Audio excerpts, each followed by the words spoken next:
Recording in progress.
You can delete whatever is mine there. Nothing there is important.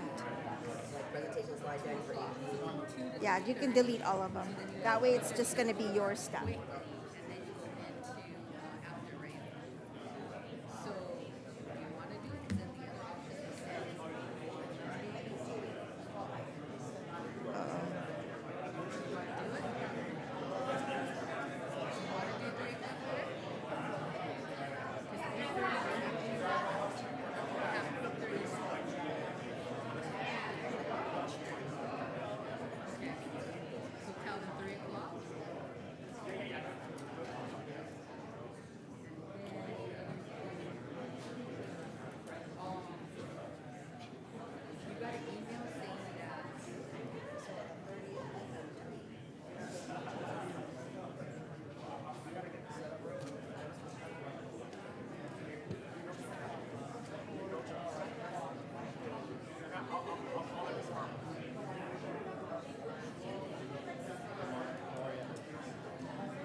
All right.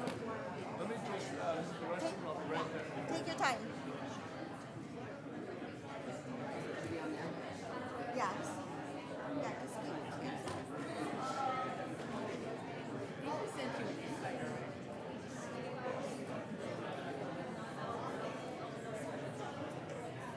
Right here.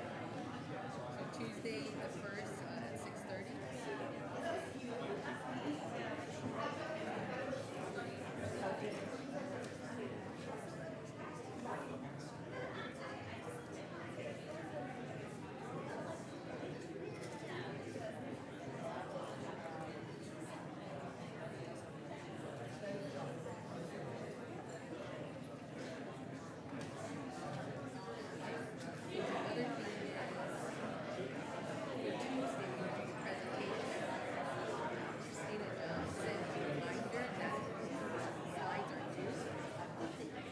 Sam sent something.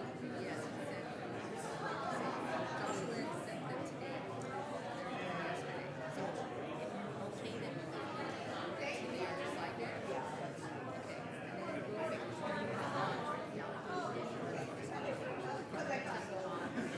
make sure you have on.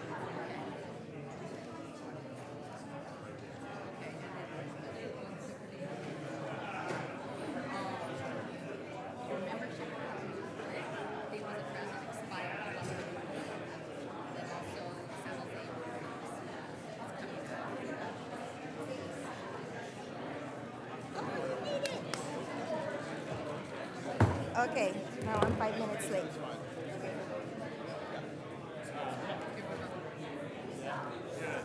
Summer plans?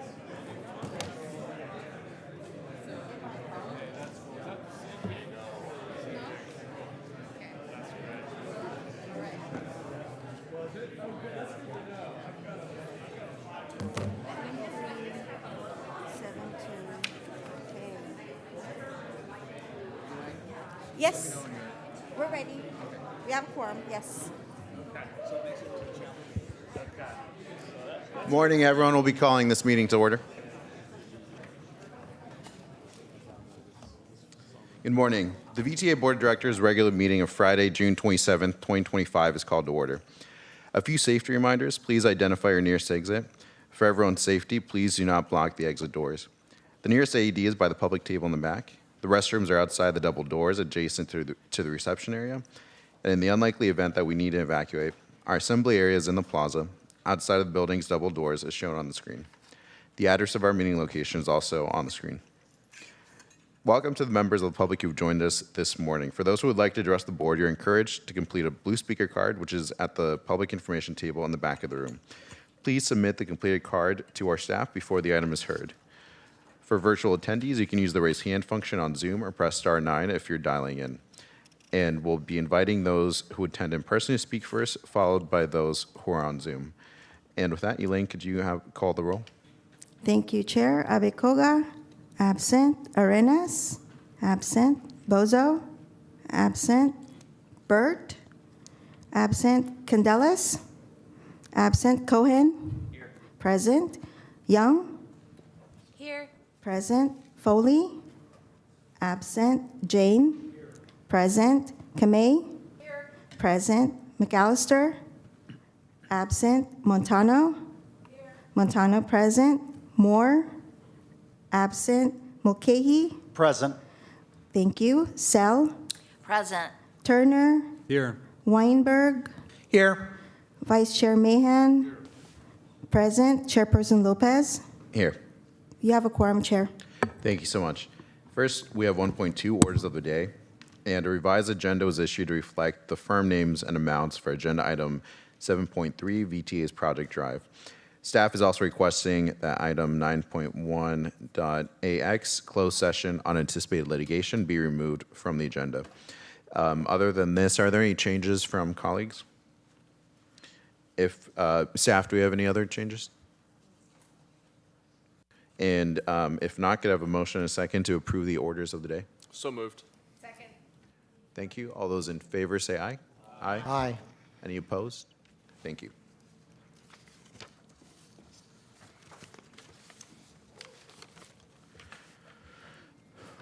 And before we move on, I want to note that we have allotted 3 hours for today's meeting. We will have a hard stop at 12 for us all. And to ensure we cover everything, including the items in closed session, for which we anticipate about 30 minutes, I kindly ask staff and colleagues to be concise in your presentations, remarks, and comments. Thank you. We have no items today under number 2, awards and commendation, and we'll go to public comment for items not on the agenda. And I do have a couple of speaker cards. Anyone else is encouraged to fill them out, and this is for items that are not on today's agenda. So first we have Evan Tan.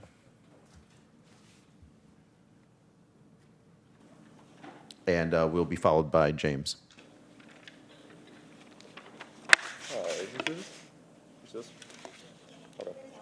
All right.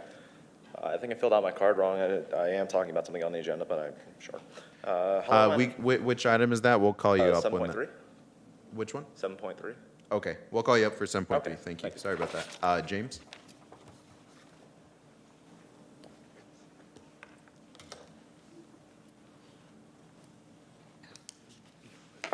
Yes, this is James Whiteman. I'd like to tell you something. I'd like to thank some people in customer service, downtown Prague especially, and some people helped me out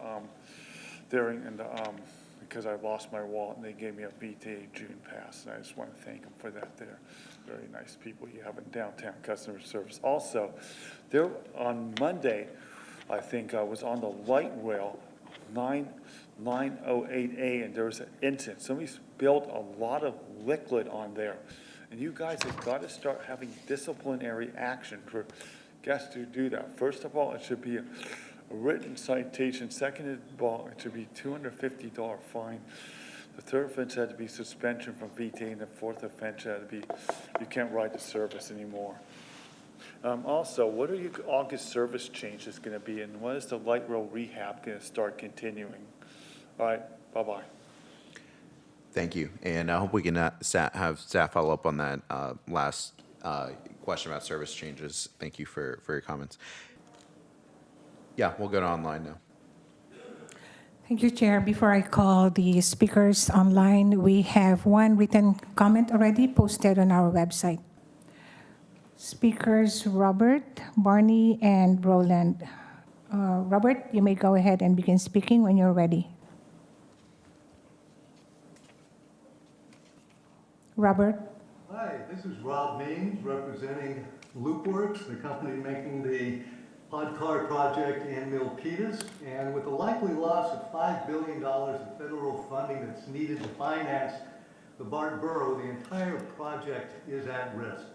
As you know, VTA is delayed filing for the full funding grant agreement to see how US DOT responds to other transit projects. But do we really need to wait? I mean, it's been pretty clear that the Republican regime is not interested in sending money to California, whether it's the high-speed rail project that they've already moved to cut funding for, or the FEMA funding for the victims of the Palisades fire in January that has been dialed back. Worse still is the statement on June 16th posted on X by US DOT Secretary Duffy, where he declared, quote, "The US DOT will not fund rogue state actors who refuse to cooperate with federal immigration enforcement, and to cities that stand by while rioters destroy." The next speaker is Barney. You may go ahead and begin speaking when you're ready. Thank you. My name is Barney Smith. I'm a licensed professional engineer for the record. The BART to Silicon Valley project is going to ask their board to execute the contractual off-ramp. This off-ramp will remove the actual tunnel boring construction work from their current contractor, allowing the project to be repackaged. Now is the time for BART to step in and pull this unsafe, overly complex, and extremely expensive design back to a BART standards compliant design. VTA has so mismanaged this project, turning the original $6 billion twin bore design, which was supposed to be operational next year, into a $13 billion project that won't be completed for the next 12 years. VTA clearly hasn't wanted this politically embarrassing moment to ever arrive. VTA's Auditor General, General Manager Ganot, and Project Manager McGuire have managed to placate and otherwise bamboozle this board. This currently shows that nearly every problem in this project suffers from, that can be traced back to VTA's willful mismanagement of. The next speaker is Roland, then followed by Adina. Roland, you may begin speaking when you're ready. Good morning, directors, and thank you for the opportunity. I would like to spend the next few seconds circling back to the letter I wrote to the last board meeting. Specifically, item 7.1, the budget, and the recommendations on the last page, which outline how every billion we shave off the BART project ultimately results in an annual savings of $50 million over the next 10 years.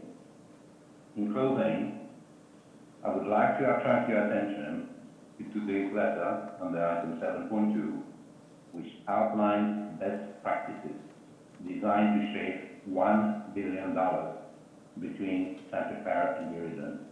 And I hope that you will have an opportunity to glance over it before the item is later in the agenda. Thank you.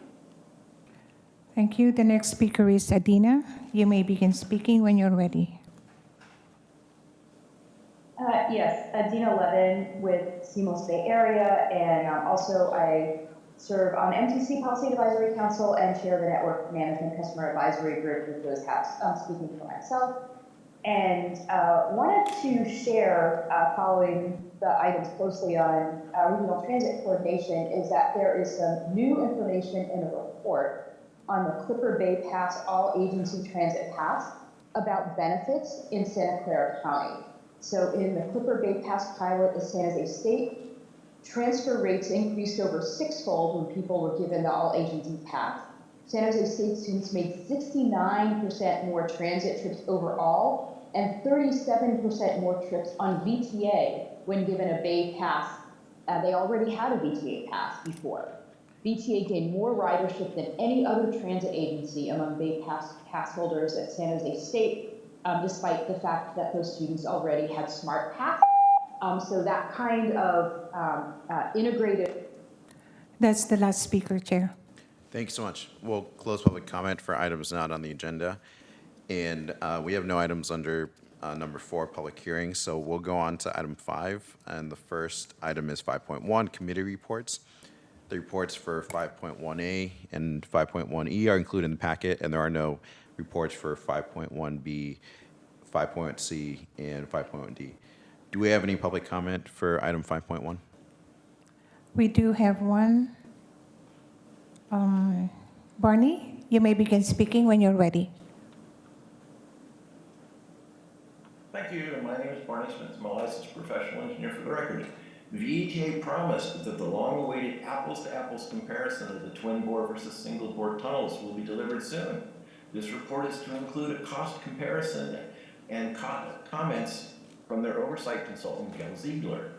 If done legitimately, this should reveal how much more expensive single-bore project is costing. But will it actually be done legitimately? The one preview VTA presented indicated that the safety critical tunnel ventilation structures were only necessary for the twin bore design. This false claim will skew the cost results towards the single bore. Remember that in 2017, VTA could not finish phase 1 and asked BART to complete it for them, which BART did. Once again, VTA's mismanagement is going to stick BART with completion of this unsafe, overly complex engineering design. Thank you. We have one more speaker, Chair. Gerald, please unmute and begin speaking when you're ready. Yes, thank you. My name is Gerald Cawthon. I'm a civil engineer. I've been following this project for several years. I just want to say one quick word about the off-ramp. It sounds like an easy thing to do. The word just slides off people's tongues. But when you do that, you're setting yourself up where you've got to have some competitive bid contractors coming in from scratch, knowing nothing, and bidding against each other, which is a very, very tough world in the big construction field, as anybody knows who's been involved with it. And that means that they need a set of documents that are clear, precise, complete, and without contradictions and carefully checked. I don't think the designers, despite how much they talk about off-ramps, have got anything close to that ready to present to anybody now, and it seems like it's still many months away. So just to warn you not to be overconfident about how easy things. That is the last speaker.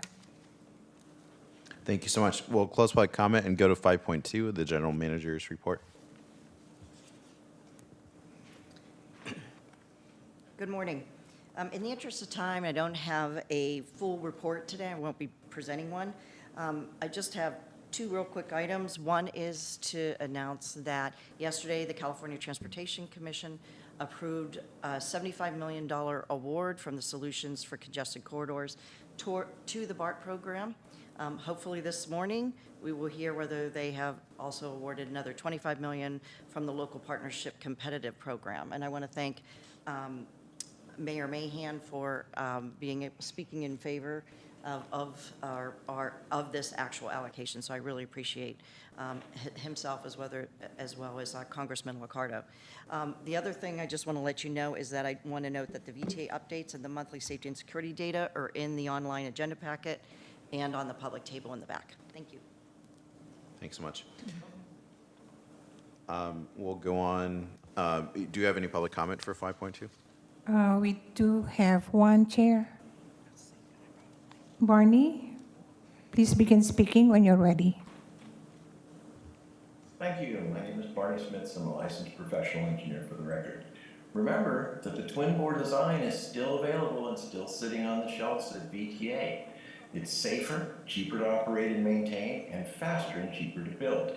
And most critical is that these are BART patrons, BART employees, and first responders, making the only safe course of action a full return to a BART-compliant twin bore design. VTA doesn't have a design. Remember that they're arguing about whether or not they're going to use the 54-foot diameter tunnel, the 42-foot diameter. Can we ask that public commenters keep their comments to the relevant item? Would the chair quit interrupting people that are having a public comment? This is important. This is public speaking. This is what is required. Okay, let's go to the next one. Chair is We don't have any speaker now. Thank you so much. Any questions from colleagues on the general manager's report? If not, we'll go to the chairperson report. And in the interest of time, I also will waive my report. But I do want to encourage folks again to, if you know any local residents who are interested in serving on the 2016 Measure B Citizens Oversight Committee, I've had some positive conversations in the West Valley for our neighbors there, and staff can send out, I'll ask staff to send out the information again so we can pass that on. With that, do we have any requests to speak on 5.3? None, Chair. Okay. We'll go to item 6, which is the consent agenda, item 6.1 through 6.12. And any members of the public who would like to address the board on item 6.1 through 6.12 are requested to either submit a blue speaker card, raise your hand on the app, or press *9 on your phone. First, are there any board members who wish to pull from or add to the consent agenda? Director Jane? I just had a comment on 6.2. Go ahead at this time. Thanks. Yeah, so I really enthusiastically like the idea of a countywide TDM program. In particular, two things I like from this are the TDM toolkit for use by various municipalities. The city of Santa Clara requires for all new developments, housing and commercial, to have a VMT reduction target for every multifamily and commercial building. I also really like the idea of the mobility wallet, where you could just use your credit card to get access to transportation. I've used that in other countries. I know we have FIFA and Super Bowl coming. We have people coming from all over. To require them to get a Clipper card is inconvenient. I like the idea of an open system. So thank you. Thank you for your comments. Do we have any other board members who wish to comment on any of these items, or do we have any abstentions or recusals from any of the consent items? And if not, let's open public comment for items 6.1 through 6.12. We don't have any, Chair. Okay. Close public comment. Can I have a motion and a second to approve the consent agenda? Thank you. That was moved by Turner, seconded by Cohen. All those in favor say aye. Aye. Any opposed? Thank you. That moves us to the regular agenda, and we will start with 7.1, VTA's Project Drive Funds Augmentation and Contract Authorizations. And we'll have the full staff recommendations on the, let's stay on this slide. While the staff recommendations, the full recommendation noted on the screen, and we'll hear from Greg Richardson, Deputy General Manager, and Junie Tolosa, Technology Manager, who will present this item.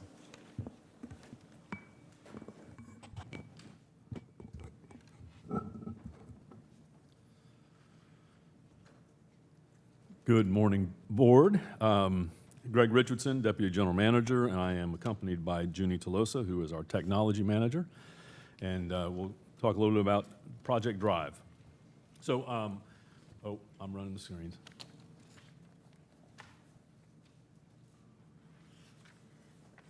So I want to begin today with a brief review of really what prompted the start of this project. So one of the first things that Carolyn did as the GM and CEO of VTA was have a comprehensive finance function assessment completed for the incoming CFO, which turned out to be me, to identify areas of focus or concern for the department and the agency. And from financial and non-financial users, one of the high priority items identified was to evaluate alternative ERP solutions or options. Identifying technologies and solutions to reduce administrative tasks, increase efficiencies, and modernize current functions became part of the VTA Forward Plan, and it was part of the Revitalize section of that plan. And work done over the past 3 years has led us to this critical point. So just 3 recommendations, so we have 3 recommendations that we're bringing to the board today for a vote. So the first is to amend the fiscal year 26-27 transit capital budget by $38,774,838.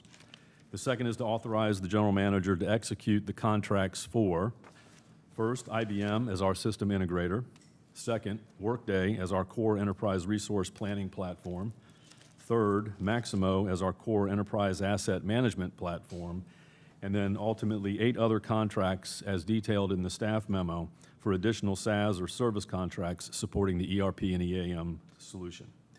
The third item is to authorize the general manager to execute an amendment for Intour's contract to support VTA in project management and change management efforts for the project.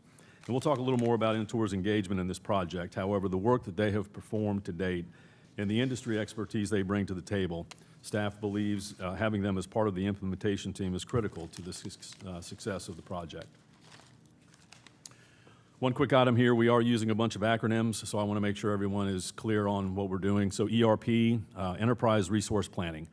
As I refer to it, it's a back office technology designed to help support many of the different divisions and different operations within the agency, financial management, payroll, pension, across the board.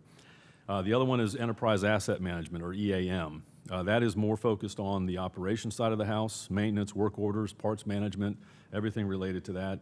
It is integrated with our ERP solution. Both of those are currently under SAP. And then the third acronym we've been using is SaaS, so Software as a Service. Fundamentally, this is a subscription-based model, and it's more of a cloud-based application which reduces physical infrastructure from our part. So kind of the next slide shows a little more context of what I was saying in the beginning regarding the history and challenges that we were facing with the current application. The bottom line of what this slide is showing you is we have an outdated platform which was installed in 1998, and that installation was not really highly successful as it left much of the organization out of the picture. The current platform will no longer be supported by SAP in the near future. Over time, the solution was not able to meet the needs of the agency and created frustration with the users, along with the need to develop costly workarounds, which led to operational and employee inefficiencies. We then, as a result of all of that, we began to work on Project Drive. Project Drive is Data Revitalization Initiative for VTA Efficiency. That is DRIVE. And what this slide reflects is really the core goals of the project. Basically fully integrated to ensure maximum data sharing, modernize the system, meet the business needs of the users, and increase user satisfaction, accessibility, and data integrity. And although this project is filled with technology, we are not considering it a technology project. Technology, and especially Junie, will be critical components of a successful implementation. This is a people project led by the needs of the business and the users. So in June of 2022, we issued an RFP for a partner to help with the assessment, and in early 2023 chose Intour to be that partner. And with Intour and the engagement of over 100 VTA employees, we developed first a needs assessment to identify from the users the functions and requirements of a system to meet their business needs, identify gaps in that current system and conduct market research to identify the availability of solutions to close that gap, and then ultimately recommendations to enhance the utilization of a new ERP system with business process improvements. And then the final piece of Intour's engagement was the procurement support, assisting with the development of the RFP, technical advisors to the evaluation committee, assistance with week-long demonstrations from 4 proposers, and then assisting in contract negotiations.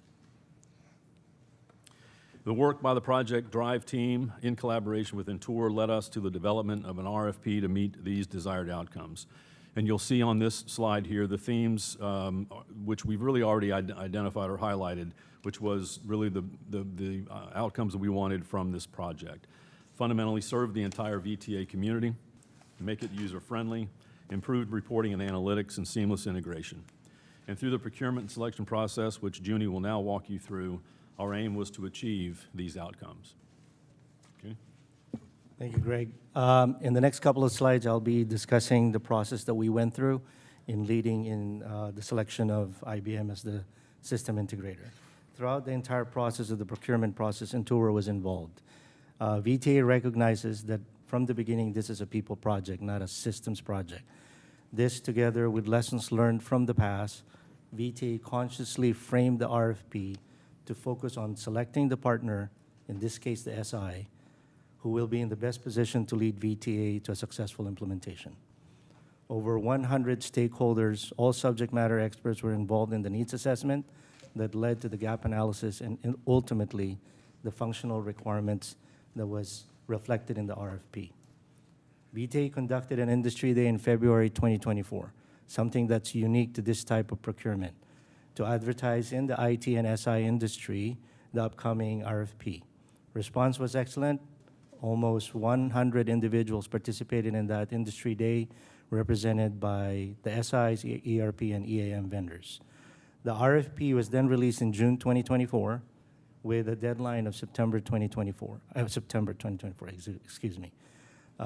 Proposal response was great. We received 10 proposals, 8 of them were responsive. Next, please, yes.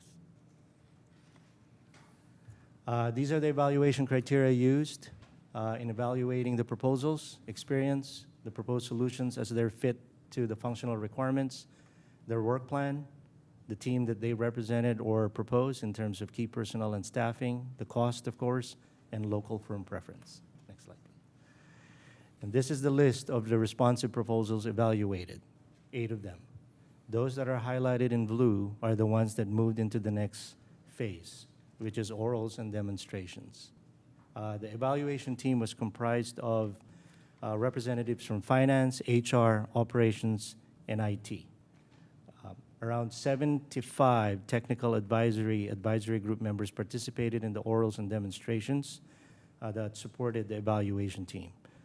Further evaluation was conducted after the orals. The orals were, by the way, conducted 1 week for each of the vendors, so we were there for 4 weeks between January to February to evaluate the proposals through the orals and systems demonstration.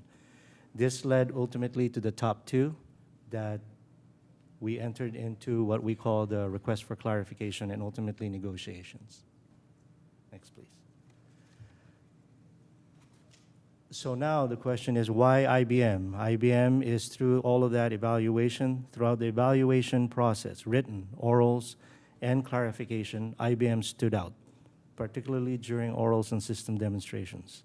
IBM's proposed solutions will meet 94% of VTA's requirement across all functional areas.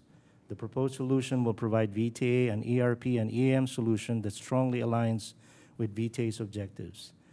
Their implementation and training approach presents a strong case for changing VTA business processes that will lead to higher levels of productivity.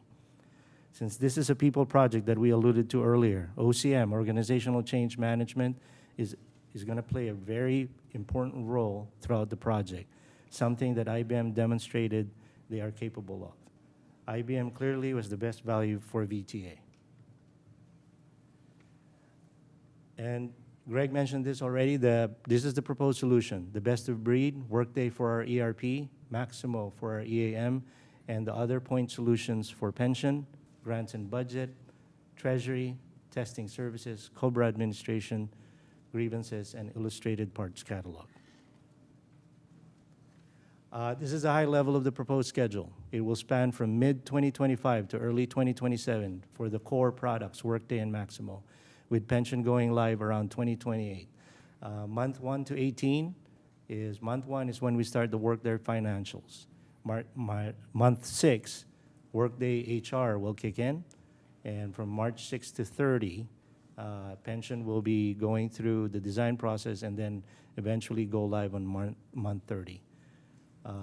OCM, again, as I mentioned, is important throughout the project, so it starts to kick off right from the beginning. And there will be a post-production support for 3 months, starting March 19 to 21, and we've included system support post-go-live month 22 to month 33. This is the high-level picture, graphical representation of the schedule. What I wanted to highlight here is on the top, which is the IBM. That's not an option. That's actually, we need to update this chart, actually, but it's a SAP backfill. They are offering us an SAP backfill support so that the SAP team of VTA will be engaged in the project right from day one. We're not going to approach this where key players are going to be trained a couple of months before go live.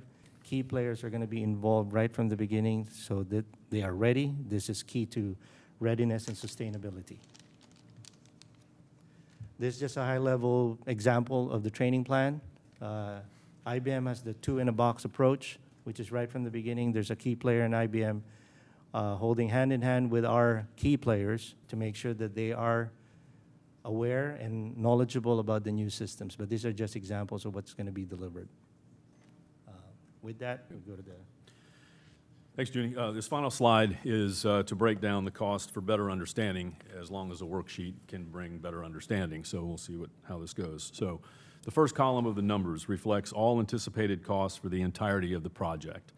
And this includes all contract amounts, internal costs, contingency, without distinction of capital or operating over a 10-year period. So the cost number all the way down to the bottom, $64.1 million. The second column, labeled years 1 and 2 capital, reflects the elements making up the budget ask for today. So that includes basically the contract for IBM, the negotiated cost for years 1 and 2 of the various SaaS applications, the contract for Intour, the exercisable options that could be needed for effective implementation, the VTA labor, and then some contingency, this number is totaling up to the $38,774,838 budget ask. And then the remaining costs, which is the third column of numbers, will be part of operating costs and will be budgeted at the appropriate time with the respective biennial budget. Just something of note, except for year 3, which has the potential for some additional one-time costs, the annual cost for the new application is slightly less than our current ERP EAM costs. And just as one final reminder, this action does not alter the operating budget that was passed a few weeks ago. The requested funds are coming from the Transit Capital Fund, which is dedicated to fund projects like this. So we leave you now with the 3 recommended actions and available to answer any questions that you may have. Thank you. Thanks so much. Do we have, should we go to public comment first? Do you have public comment? Yes, we do have one. Roland, you may begin speaking when you're ready. Hello again, Chair. As a former IBMer, I'm extremely comfortable with staff recommendation, and I hope that you will approve it unanimously with one caveat. It is absolutely critical that all current ACP reports continue to be available monthly, even though the back-end DBMS might require a migration. These reports are known as crystal reports. They are not sensitive to the back-end DBMS. The only thing that matters is that the schemas remain consistent. Failure to adhere to this requirement is likely to result in a potentially catastrophic outcome, and I hope that you will take these comments into consideration. Thank you. Thank you. That ends public comment over Zoom. Oh, we still have one. Beck, go ahead, please, and begin speaking when you're ready. Beck? Hi, my name is Beck with Walk Bike Roll California. I strongly support the approval of this measure and their contract because public transit in America has to compete with cars. And the only way transit wins and actually gets used by the majority public is if it is a better experience than cars. This means you need short wait times and reliable schedules. And without the full funding measure, you won't get that, and you won't get the quality needed to beat I think cars. this might be for 7.3, which we'll have coming up, so we'll have an opportunity for public comment then. That's the last speaker, Chair. Thank you so much. Let's bring it back to the board. Any comments or questions? Vice Chair Mahan and Director Turner.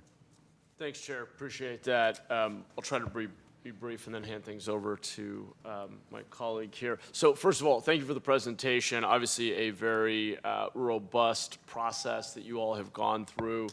I was curious if you could comment a little bit on trends that you're seeing in the SaaS space that might impact where we go. I'm going to be honest that it gives me a little bit of heartburn to lock in 10-year contracts at a time when the SaaS industry is going through a tremendous amount of disruption. Just yesterday, I think it was, Mark Benioff said that 30 to 50% of the work at Salesforce is now being done by AI, and there's just, I think, a tremendous amount of change that's happening in the SaaS space. So I'm curious if any of that came up, how much dialogue there was about that, why the length of the contract. Obviously, there are setup and installation costs, and you're probably trying to amortize that, I assume. But I suspect that over the next decade, we're going to see the opportunity for significant reductions in cost of some of these systems, given what's going on with artificial intelligence. And I'm just curious if that was part of your consideration.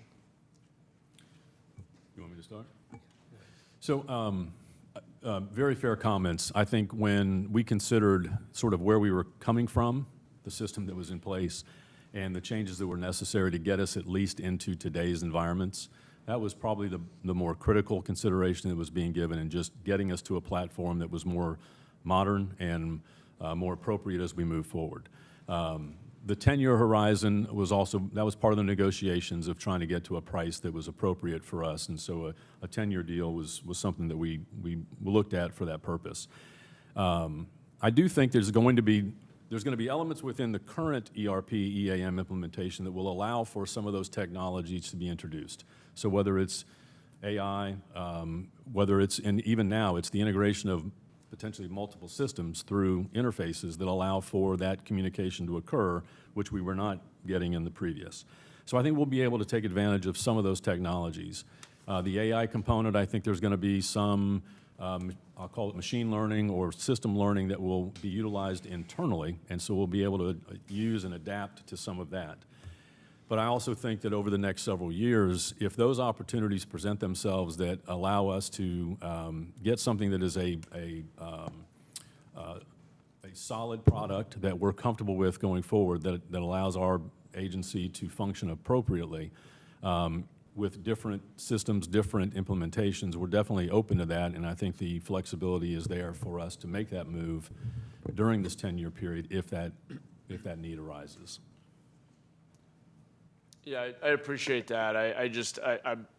We're probably at a point in this innovation cycle where it's too early for us to make a different decision, and we have a real need here to update. Given the 10 years, we're locking ourselves into a system that could be disrupted. As an example, Chamath Palihapitiya recently created an incubator just incubating SaaS competitors on the belief that you can get 80% of the features at a 90% cost reduction. I think there's likely to be some real change in the SaaS environment, but this may still be the best decision we can make as an agency at this particular moment. I'm just flagging for the record. It gives me some heartburn, and I just want to make sure you guys have really thought through this deeply. Obviously, you're much closer to it than we are. I'll let colleagues comment, not to belabor the point, given how full our agenda is. Thank you. Thank you, Chair. Thank you, Vice Chair. A couple questions, Greg. Just wanted to find out if we don't go forward, if we don't update, what options are you then faced with? We'll be utilizing the same SAP platform for as long as it is serviceable and as long as it's supported by SAP. Unfortunately, we'll still be in a situation where there's user functionality that's not being gained. We're not getting the efficiencies on. More than anything else, two areas where I would be concerned about it is on the operations side as it relates to parts management and the materials management element. And then on the benefit side for the employees, the interaction or the interfaces that would occur that would be a lot more seamless under a new system than what we currently have. So there would just be continued frustration, continued workaround, things of that nature that would just set us back farther than we'd like to be. Okay, and that was my next question. Really, is there a cost to staying with this current system? Sounds like to some degree there is, whether it's frustration or financial. Yeah, I mean, I would say right now it's going to be those costs that, we've not necessarily put pencil to paper of the number of people and things of that nature that would be benefited from this or not. But I think the cost, there's going to be a cost, whether it's today or in 4 years or 5 years. Something is going to have to change. And to stay where we are today, just from our opinion and staff recommendations would be to make this move now to get us into a place that's more beneficial for the agency. Right, and if we do make a move 3 years down the road, we could be looking at additional costs. Additional costs, and then again also 3 years worth of living with what we currently have in the systems that are plaguing us at this point. Yeah, so can I just add a little bit context to this? Sure. One of the things is we don't have the ability sometimes to do the operational efficiencies that we would like to do because we don't have the capabilities to really look into that. But the one thing that we had done is when I got here, we looked at the various cost components to our operating costs because we have high operating costs, and we looked at direct labor, which was the operators. We looked at it, like the labor that was maintenance and admin, parts, and then there was some other element. Parts was we were really out of whack compared to others because we actually have had a separate assessment specifically on parts and inventory and parts assessment and how we manage that. And then we also have had the issue with the other area that we were really high on was the maintenance and the admin side. And a lot of those are because we haven't been able to do, like Maximo is a really common product to be able to do some of the activities that we want to do. It also helps a lot with efficiency. So I think the longer that we're waiting and the more incapable we're doing, I think we're just not benefiting from what we can use technology for in a good way. Very good. Thank you. Thank you, Greg. Thank you, Chair. Thank you. Director Jay and then Director Sell. I certainly see the need for this upgrade, and I appreciate staff, over 100 people involved in this decision, and I support this decision, but just curious, out of curiosity, out of the 8 responsive, currently we use SAP for both ERP and EAP. Of the 8 responsive proposals, 3 were SAP for both. 4 were Trapeze for the EAM, and only 1 was Maximo for the EAM. Given that Oracle and SAP seem to dominate this, do you have a concern that it would be hard getting consultants, other outside consultants, to configure Workday and Maximo, given that SAP and Oracle seem to be ubiquitous? From my personal perspective, I don't think we have any concerns about on the Maximo side, as Carolyn was just saying. From an enterprise asset management perspective, I've not looked to see who is the leading group within the industry, but Maximo to me is one of the primary platforms that's used for enterprise asset management. So I think accessibility for folks to help us in that regard, I don't have any issues with that. And from my perspective, Workday has been developing strong over the last many years, and so that opportunity I don't think is going to present itself negatively to us as well. So, I mean, I think those 2 selections are solid not only in the region but also nationally. And can you just say which other transit agencies might be using these platforms? BART is using Maximo. BART.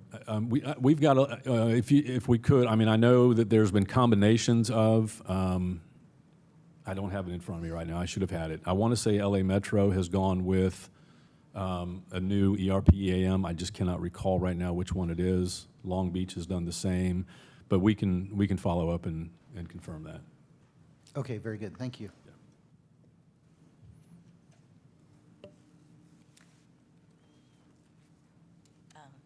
Should I start? Yes, Director Okay. Sell. So we're going into 20% vacancies. So we're going to have freezings and we're going to have people that are not replaced. How does the 20% vacancies coincide with these new changes? Sometimes when new systems come online, there's early adapters, and then other employees are slower to get accustomed to changes. So given the 20% vacancy, how is that integrated to this phase over, to this new system? Yeah, so if you'll recall from the budget meeting we had, there's going to be serious consideration to certain positions that are needed throughout the entire agency that will be part of the evaluation of whether or not we are able to reach that full 20%. In addition to that, there are certain positions that are project-specific and charged to projects, which don't necessarily impact the operating side of the house. And so those 2 things are sort of impacting this particular area, so that individuals who will be part of this project will not be impacting the operating side of the house. And so that helps getting us to some of the savings that we need on the operating side, and it's also then built into the capital budget for what we've got here.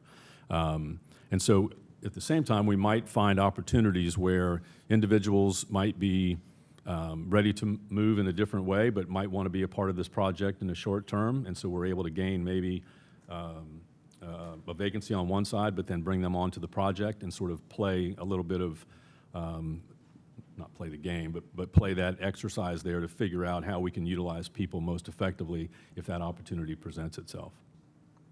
Okay, thank you. Yep.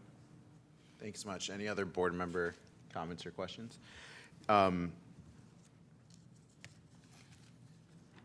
If not,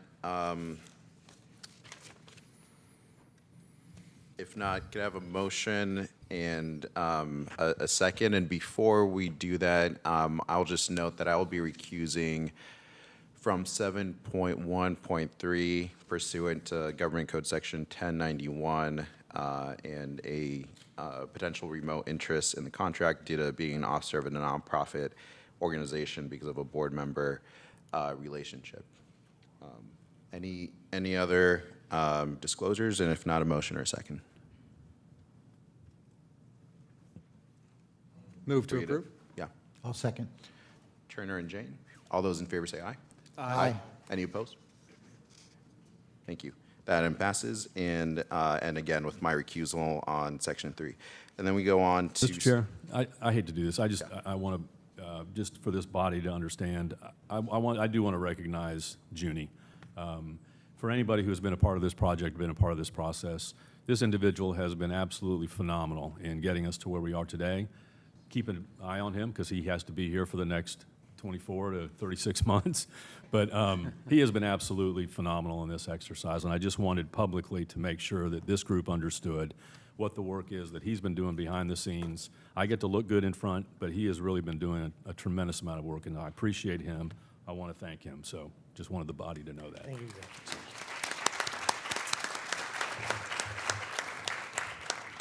Thanks so much, Greg. That's always important to take that opportunity, and thank you, Junie, for your work and all our staff. That will bring us to 7.2, which is an action item, the BART Phase 2 contractual off-ramp of KST discussion. And we'll hear from Tom McGuire, Chief Capital Mega Projects Delivery Officer, who will introduce our other presenters.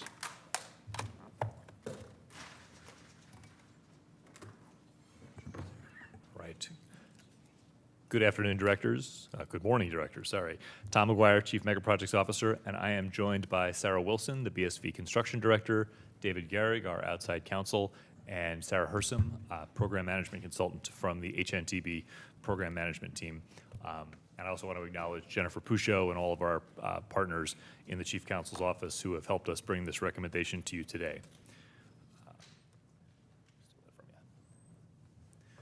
So we're here today to ask for your support for a recommendation to execute the contractual off-ramp with QHA Trailer, which is our tunneling contractor for the BSV project.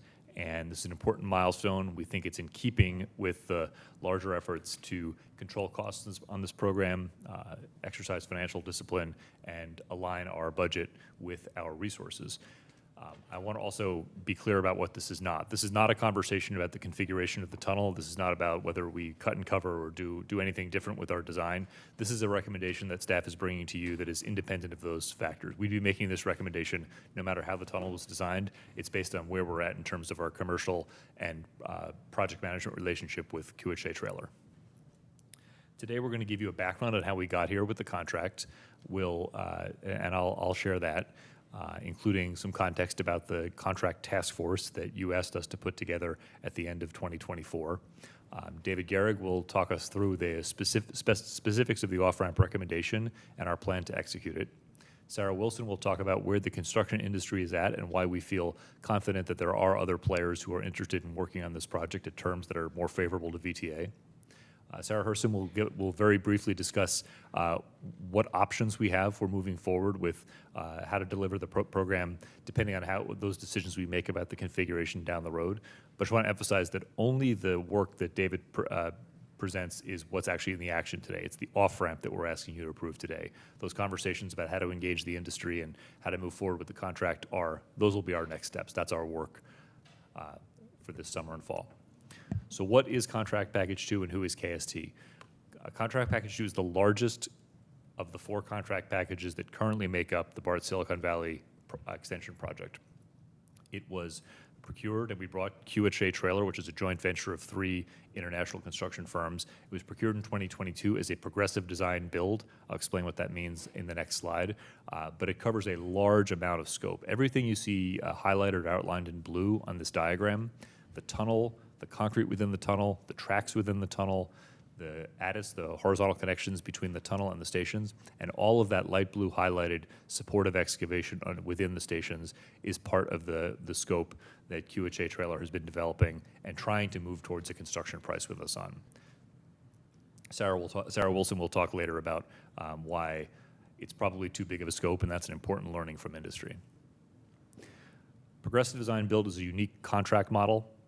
It is, many of you are familiar in your other roles with fixed price bids and invitation to bid. In a progressive design bid model, you bring the contractor on before you have the design. The contractor works through what's called stage one. They do all the pre-construction work, which mostly amounts to the design and planning. And the concept is that when you get to the end of stage one, you negotiate the price for stage two, which is the actual construction of, again, everything in blue on the previous slide. The reason we're here today is because we have, in our efforts to move from stage one to stage two, reached an impasse that we don't think is bridgeable between what we think the right price for this project should be, for the tunnel project should be, and what our partner KST thinks it should be. There's an additional nuance to the PDB model, which is that, we have these things called early works packages. The reason we're moving forward, the reason we've been able to build a tunnel boring machine, the reason we've been able to start digging a launch structure over in Santa Clara is because the contract allows us to advance work from stage two to stage one. That work would continue under this recommendation, but if we approve the off-ramp and move forward with it, QHA Trailer would no longer be in a position to build the tunnel. This board has already authorized multiple early works packages. In the interest of time, I won't go through every single one of these, but everything you see on the screen is currently underway, including the TBM and the launch structure. 1A and 3C are probably the most notable of those. In terms of timeline, QHA Trailer joined us as a result of a procurement process that concluded in 2022. Again, they were working on all these pre-construction services since then. We began stage two negotiations in earnest in late 2024. You can see the August-September timeframe there. And the board direction to establish the contract task force came in late November 2024, and that came as we realized how far apart we were on the pricing of stage two, as well as it came with the approval of some of those early works packages. So that contract task force has been working through this recommendation, and that's how we ended up in front of you today with this recommendation. The task force had three jobs. Number one, decide whether to recommend an off-ramp and make a plan for executing it. Number two, structure a confidential and appropriate outreach to industry to get a real sense of what other builders are out there and what terms they'd work with us on. And number three, give an initial recommendation, not an action, but a recommendation on how this thing might be repackaged and delivered through a different structure. All those actions are complete. That's what this slide indicates. And before I hand the mic off, I do want to just say to all of you that the impasse we're at with KST is not for lack of trying. We've kind of pulled out all the stops in terms of everything we could think of. We brought in executive partnering facilitators. We swapped out staff and leadership on both sides of the project, both owner and contractor.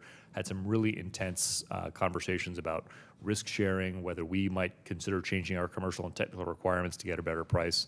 In the end, that gap was just unbridgeable. The price that QHA Trailer gave us for just mining and lining, not even the entirety of that blue scope, was nearly twice what our multiple independent cost estimate showed. And now that we realize that we can't bridge that gap, we're asking for your support to take the off-ramp and move on. With that, I'm going to ask David Gehrig to talk about the off-ramp plan. Thanks, Tom, and good morning, directors. So I'll go through this slide here, which provides an overview of the proposed approach to implementing the off-ramp. And so the first point to make here is that the CP2 contract, like all progressive design build contracts, includes an off-ramp provision, and that's necessary because, as you likely are all aware, a progressive design build contract does not have an agreement on the construction price for stage two at the time of award. And Tom went through that already, and so that's the case here. We're at an impasse, and so in order to facilitate the off-ramp, that's the provision that we're implementing here. And in our CP2 agreement, that the off-ramp is implemented through the termination for convenience provision in the progressive design build agreement. And the language of that provision allows VTA to either implement a termination for convenience in full or in part. And here, project staff is recommending that there be a partial termination for convenience, and that KST complete some designated portions of their scope before they depart from the project. So in the three blue blocks below, I'll go through them from the left to the right. The first one summarizes the remaining work that we want KST to complete. And the first point there is to point out that the project team is recommending that we have KST complete the early work packages that have already been awarded. And the primary package there, Tom had a slide already with all of the early work packages that have been awarded, but the primary early work package there is early work package 3 for the construction of the tunnel boring machine launch structure at the west portal. And it's the recommendation of the project team to have KST complete that launch structure to 100% completion. It's also the project team's recommendation that KST complete certain design elements to 100% construction documents.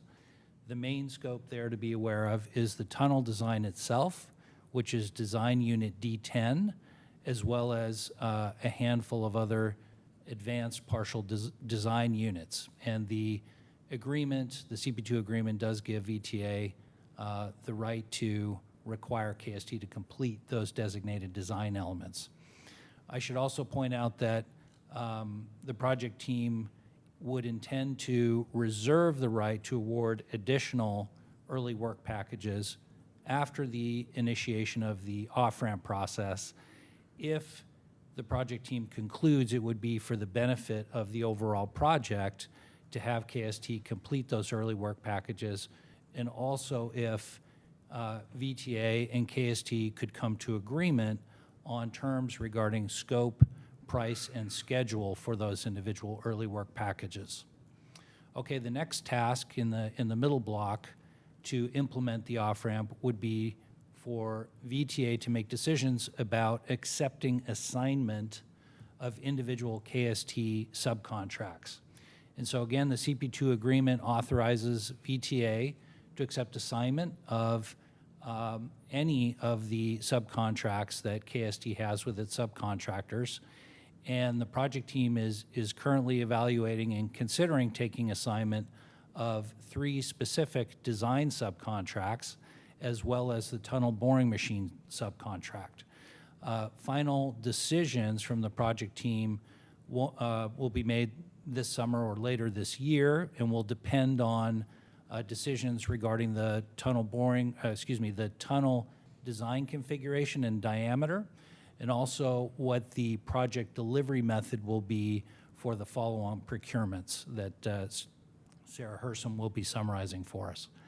And after assignment, if the project team were to go forward with accepting assignment of subcontracts, VTA would then coordinate and manage the delivery of the remaining services under those subcontracts. And so finally, once those tasks are completed, the next step for VTA will be to conduct competitive procurements, to award a new and separate contract for the construction of the tunnel and the other scopes that have been terminated from the CP2 agreement. And Sarah Hersom will be summarizing those subsequent procurement efforts. And now I will hand it off to Sarah Wilson to summarize the project team's efforts on industry outreach. So Tom mentioned industry outreach earlier, and I'm going to talk in some more detail about that. We started the year at 2 different major tunnel contracts in January on, tunnel conferences on both coasts in the U.S., both the east and west coasts of the United States, putting a word out that we were open to discussions with potential industry partners.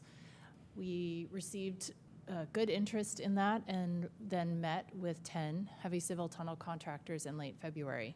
We employed a consistent approach with these folks. We asked them all the same questions. We gave everyone the same amount of time, the same exact amount of time. And folks were really open with us. These were very, very helpful engagements with potential industry partners. We got feedback on desirable delivery methods that they would be interested in bidding on the appropriate size of contracts related to both their bonding capacity and their appetite for risk. Desirable scope, where these folks have expertise and feel that they can be competitive and execute the work successfully. And then delineation between their contract and other contracts on the program, as well as their appetite for use of an owner-furnished TBM. So this is a summary of the feedback that we received. The general feedback that we got is that the CP2 package, as Tom mentioned, is just too big. We need to reconfigure it and break it into a smaller size, but also a more specialized focus in order to increase interest and increase competition as well. Folks are capable and willing to work with an owner-furnished TBM, which is being manufactured by Herring Connect and is in the final stages of testing now in Germany, as long as we don't ask them to stand up for its function, right? So it's a VTA-provided machine, so VTA would be responsible for the machine's performance, and we do have some terms from Herring Connect keeping them on the hook for that as well. Most of the folks that we spoke to are comfortable taking if VTA takes assignment of the design consultants, the design subcontractors, as long as the delivery method that we use employs, assigns responsibility for those designs in the most appropriate way. And then in fact, potentially all of the folks that we spoke to talked about risk allocation, talked about the great advantages offered by early contractor involvement to provide input to the agreement that is made with them, provide input to the responsibility, the scope, innovations that they can bring, all of the things that are increased success by collaboration. Folks are really interested in doing that with us. And Sarah, I think you're on. Oh, am I on? Yeah. Okay. Thank you, Sarah. Good morning, directors. So I'm going to take a minute to go through the process and evaluation that we did in evaluating if an off-ramp is taken, how best to package and reprocure the tunnel scope. So some of the things that we've looked at in evaluating different packaging and delivery options to be able to move forward if an off-ramp is taken is how those options best align with VTA's procurement and delivery goals and objectives. We also looked at the different options and their ability to mitigate key risks that we have on the program, notably design and construction interfaces, which usually are always near the top of our program risk register. We also looked at, considered the feedback from the industry and the initial market sounding that was done that Sarah just spoke about, specifically around contract size and early contractor involvement. I will say that the industry feedback really validated the initial assessment that we had, so it was good confirmation there. We also looked at potential impacts to schedule and sequencing of work, and this really comes into play when we're talking about breaking up the CP2 scope from what it is right now, and making sure that in an effort to make the contract smaller, that we're not introducing schedule impact or other construction complications that we'd like to avoid. We also looked at the current status of the design, noting which elements of the design, specifically the precast tunnel liner, how close those are to 100%, and how we could best utilize that design and the value moving forward. So what's on the screen is the current contract packaging that we've carried for about the last 4 or 5 years. And notably, what I wanted to highlight is the CP2 or contract package 2 column that we have there. And so what this slide is a summary of all the key and primary scopes of work in the different contract packages. And so as we look at reducing the size of CP2, the scopes of work that that are no longer in a new tunnel procurement need to get reallocated to other contracts or to a new contract. So where we landed after this evaluation and weighing all the pros and cons and considerations that I went over is there's 4 main scope components that we're recommending be part of a new tunnel procurement. Primarily that is the bored tunnel and the precast tunnel liner, which is the element of the design that's closest to completion at this point. We're also recommending to keep the tunnel internal concrete with that package, along with the tunnel MEP, mechanical, electrical, and plumbing, and the east portal retrieval shaft. We are recommending this on the basis that this scope, when kept together, really aligns with contractor skill sets that Sarah was mentioning.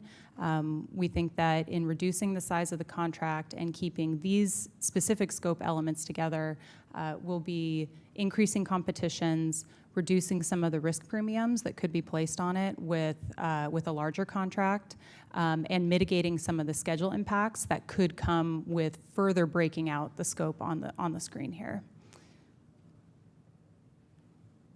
So what we have on this slide is a preliminary recommendation about how scope that's no longer in the CP2 contract could get reallocated to other packages.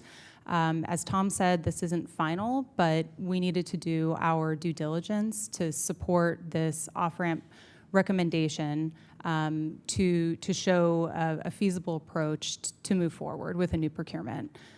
So there's 2 columns that are highlighted with a green box here. The CP2 scope, you can see, is now reduced from that long list to just the West Portal and other authorized early work packages. The CP5 column is that new tunnel contract that we were just talking about on the previous slide.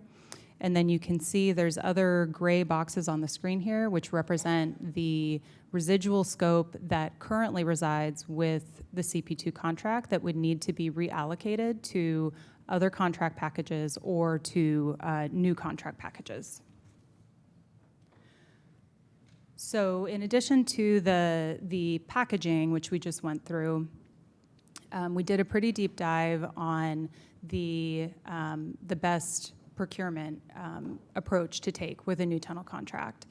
We looked at a lot of different options and ultimately shortlisted it to the 3 that are on the screen here, which would be a modified form of CMGC, or construction manager general contractor, a collaborative form of design build, or a traditional design bid build.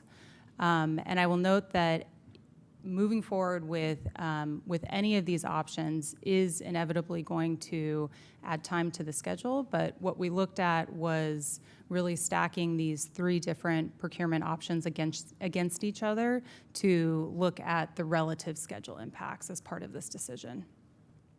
So the next few slides are just a high-level summary of those 3 shortlisted delivery approaches.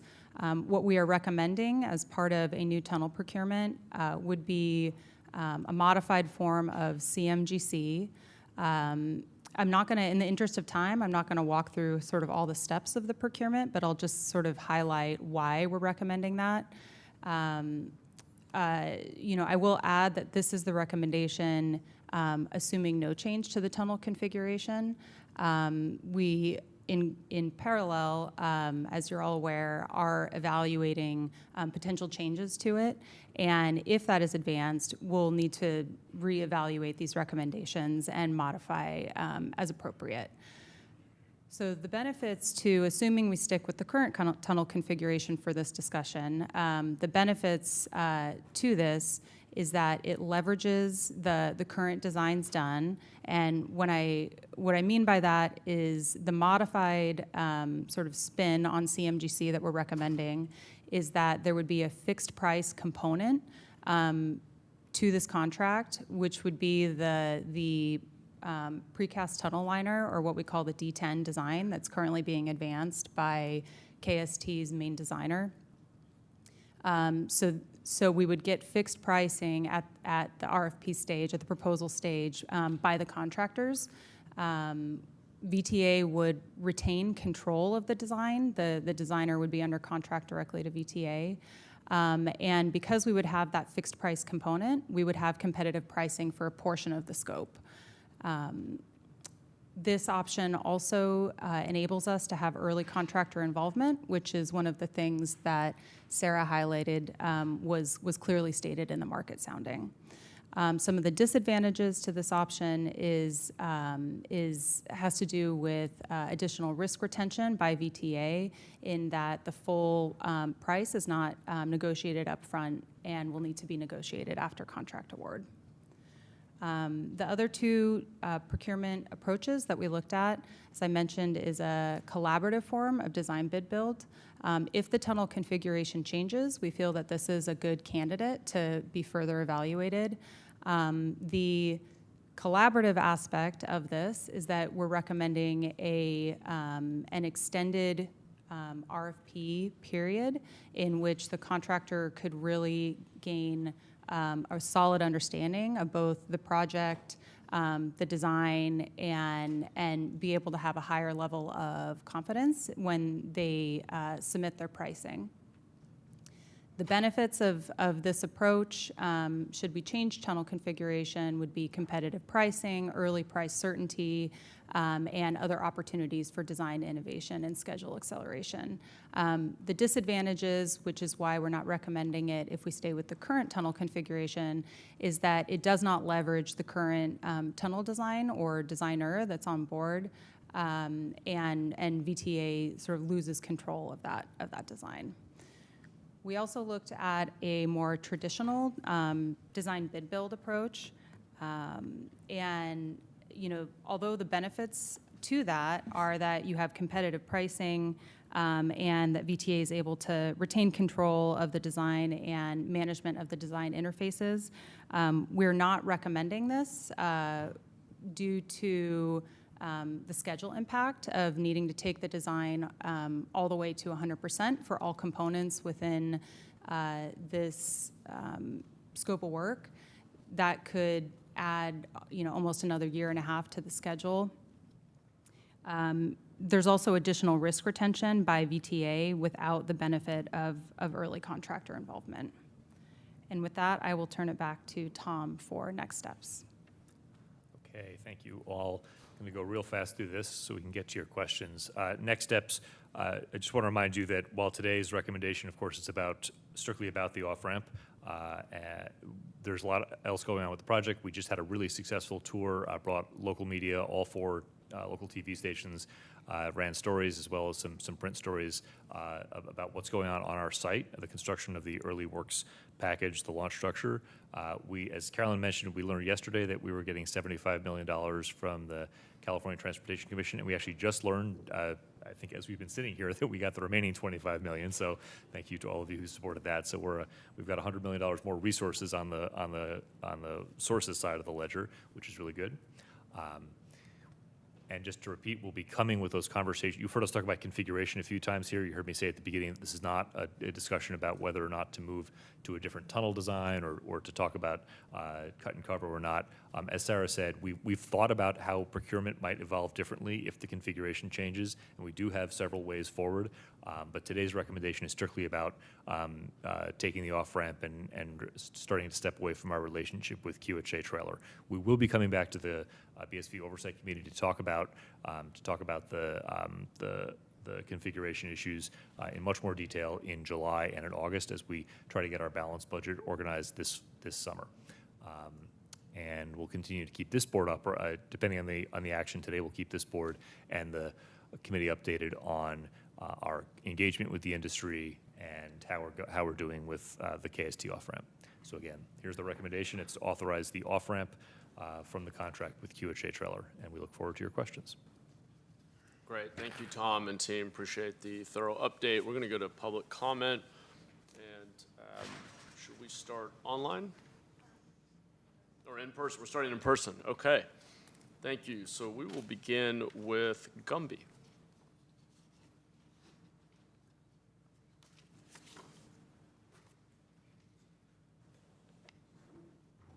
Hi, thanks. I'm Gumby, representing the San Jose Downtown Association and the 2,000 business owners and property owners. With all due respect to the presenters, when it comes to cost and stewardship of the funds raised and allocated locally from the off-ramping of the previous contractors, the process of hiring a new contractor and the methodology of construction are intimately linked. Of course, when it comes to methodology, I have the greatest concern about the impact of the San Jose downtown, cost of the current and future businesses and developments, and the actual costs that would get passed down to San Jose over the years. I would argue that the cost of money and time changing the design of a larger bore approved in 2018 are being underestimated and can likely evaporate any potential savings. I would also request that VTA and this board request an externality study to examine those economic impacts to the surrounding businesses, the properties, and the valley as a whole. Thank you very much. Thank you. Ryan?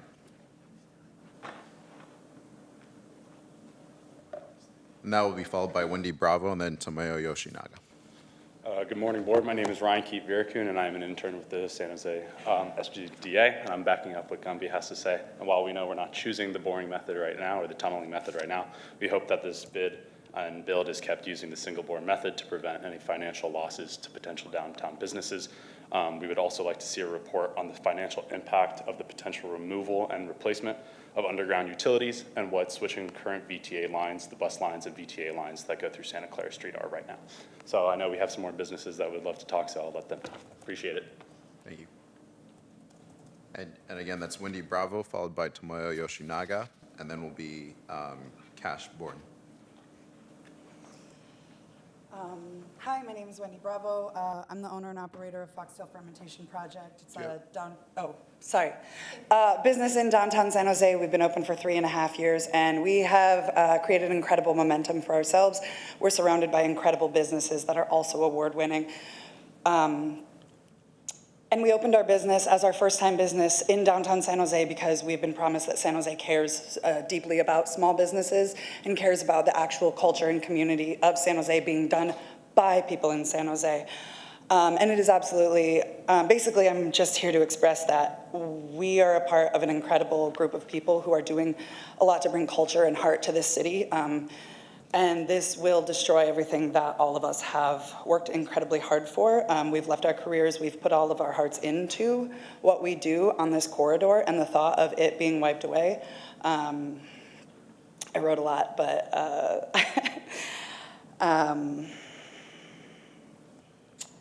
basically, anyways, I'm done. Good job, thanks.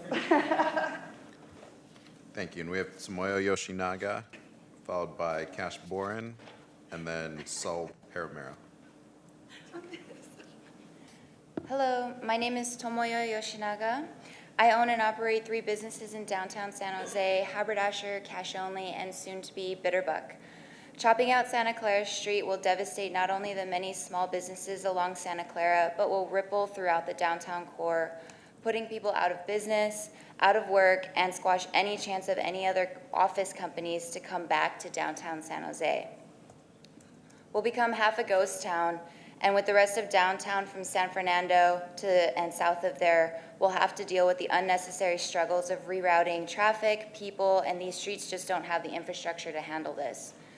By not sticking to the plan, it will wipe out the culture and energy that small businesses have been fighting to bring back to downtown for the last 2 decades.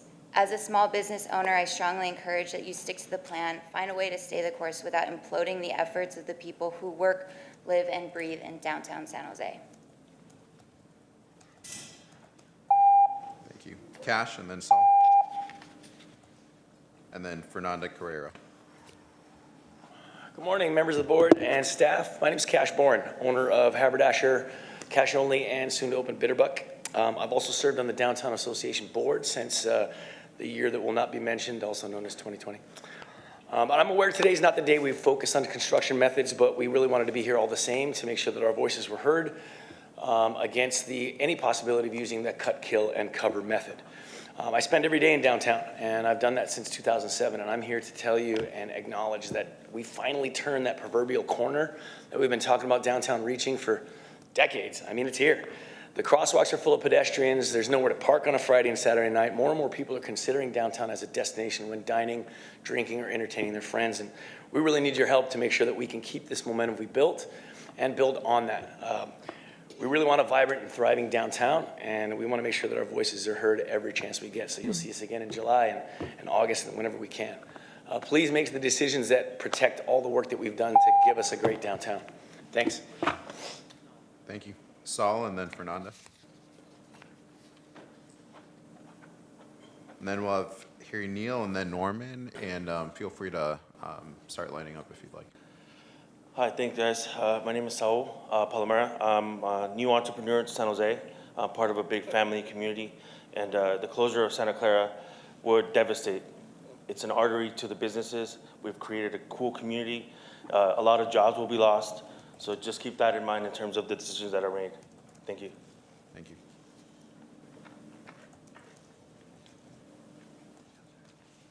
Fernanda, then we'll have Harry Neal and then Norman. Good morning, directors. My name is Fernanda Carrera. I'm a business owner of 3 businesses in San Jose, a Vega restaurant in Little Portugal, Pasteleria in Santa Clara Street, 1st and 2nd, between 1st and 2nd, and Patisco's in San Salvador and 1st Street. We're fully invested in San Jose and downtown, so it's scary. We already deal with a struggle to bring people downtown, making it harder to come downtown, to park, to walk, to do anything. It's just going to kill us. So whatever decisions you make, please take that into consideration. We're really working hard to make downtown a place to come to, and doing this, I think it's just going to shy them away. My leases are coming up soon, and my husband and I are fully considering other cities to invest in. So I'd hate to do that, but I'm fully thinking about it. So thank you. Thank you. Eric? Good morning.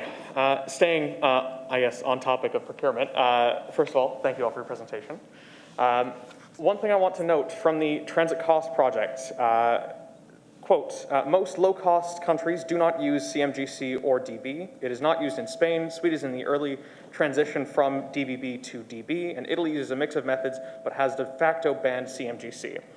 I encourage, however possible, that the procurement changes be made with the idea in mind that sadly in this capitalist world we live in, when risk is allocated to contractors, they simply increase the price. As much as possible, please do try to keep the risk in the public sector. That is the recommendations from the Transit Cost Project. I will also note that the ever-troubled California High-Speed Rail has noted that the CEO went to negotiate with steel manufacturers, and instead of going through a general contractor, purchasing directly, big price cut. Thank you. Thank you. Norman, please. Good morning. My name is Norman Lopayton. I am the owner's representative for the building 52 to 78 East Santa Clara Street. We purchased this building about 4 years ago. We've invested over $1.5 million to upgrade that building and to bring it where it is now just beginning to pay fruits. We have had a number of turnover of tenants on the basis from the recovery from the pandemic. We're just getting over that. You heard from several of tenants that are in our building. We have made great attempts to increase the kind of quality of tenant. And we are spending over $1 million on the second floor to bring office tenants to the space, which has been a challenge. And we're just beginning to turn the corner and get interest. If you pursue the cut, kill, and cover method, it is an absolute devastation to East Santa Clara Street. It's up to a year. I'm sorry, I'm just going to continue for 2 more seconds. And that is, it would devastate the current tenants that are there. It would devastate this building and take away an investment that we spent a lot of time, energy, and money on to honor San Jose and have that taken away. So please don't consider anything other than the boring. Thank you. Thank you. And I believe we have some commenters online. Yes, we do, Chair. And before I call the speakers, we have also written comments already posted on our website. The first speakers will be Barney, followed by Roland, and then Jordan, and the last speaker will be Gerald. Barney, go ahead, please, and begin speaking when you're ready. My name is Barney Smith. I'm a licensed professional engineer for the record. The off-ramp is great. These documents clearly indicate the twin bore and reduced diameter tunnel designs. It also suggests the incredibly bad idea of having multiple contractors working at the same time in whatever tunnel is finally decided on. VTA clearly hasn't wanted this politically embarrassing moment to arrive. The only plausible way forward is to clearly show that nearly every problem this worthy project suffers can be traced back to VTA's misguided decision to go with single bore. All of this clearly indicates that VTA has no design and has wasted over $1 billion trying to reinvent the safer, cheaper to operate and maintain, and faster and cheaper to build twin bore design. Thank you. Next speaker is Roland. Go ahead, please, and begin speaking when you're ready. Hello again, and thank you for the opportunity to speak to the letter in your packet. The voice of the industry is unanimous. This tunnel needs to be broken up into multiple contracts. The staff recommendation is to plow ahead with a tunnel large enough to contain a station with a small island platform, starting with a $600 million portal in Santa Clara, even though there is no business case whatsoever for building such a tunnel between Santa Clara and Diridan. The letter in your packet includes a case study of an industry best practice to break up large tunnels into multiple tunnel contracts. In closing, the proposal is simple. Break up the current project into 3 separate tunnel contracts, Santa Clara to Diridan, Diridan 13th Street, and finally Las Plumas to the 13th Street. This would make it possible to limit the single bore tunneling to the downtown section while simultaneously achieving best practice. Next speaker is Jordan. Go ahead, please, and begin speaking when you're ready. Jordan? Hi, Jordan Malthouse, City of San Jose. I support the staff recommendation along with the comments from Harry Neal. The one thing that doesn't make sense to me is the fact that it's just a partial off-ramp as opposed to a full off-ramp. VTA and its consultants are currently looking at level 3 and level 4 cost savings, which involve potentially very significant changes to the tunneling and boring design. And so it doesn't make sense to me to be continuing with construction of the launch structure, which will lock us into specific tunnel size and bore type. It makes more sense to me to either cancel that part of the contract as well, or at least put in a work stop, like when we initially found out about the $700 million shortfall. So it doesn't make sense to continue with creating the launch structure until we lock down level 3 and level 4. Thank you. Our next speaker is Gerald. Go ahead, please, and begin speaking when you're ready. Yes, this is Joe Coughlin. Can you hear me? Yes.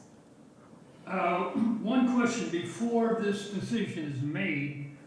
I think the option you're talking about, or the staff is recommending, is called construction manager, construction contractor.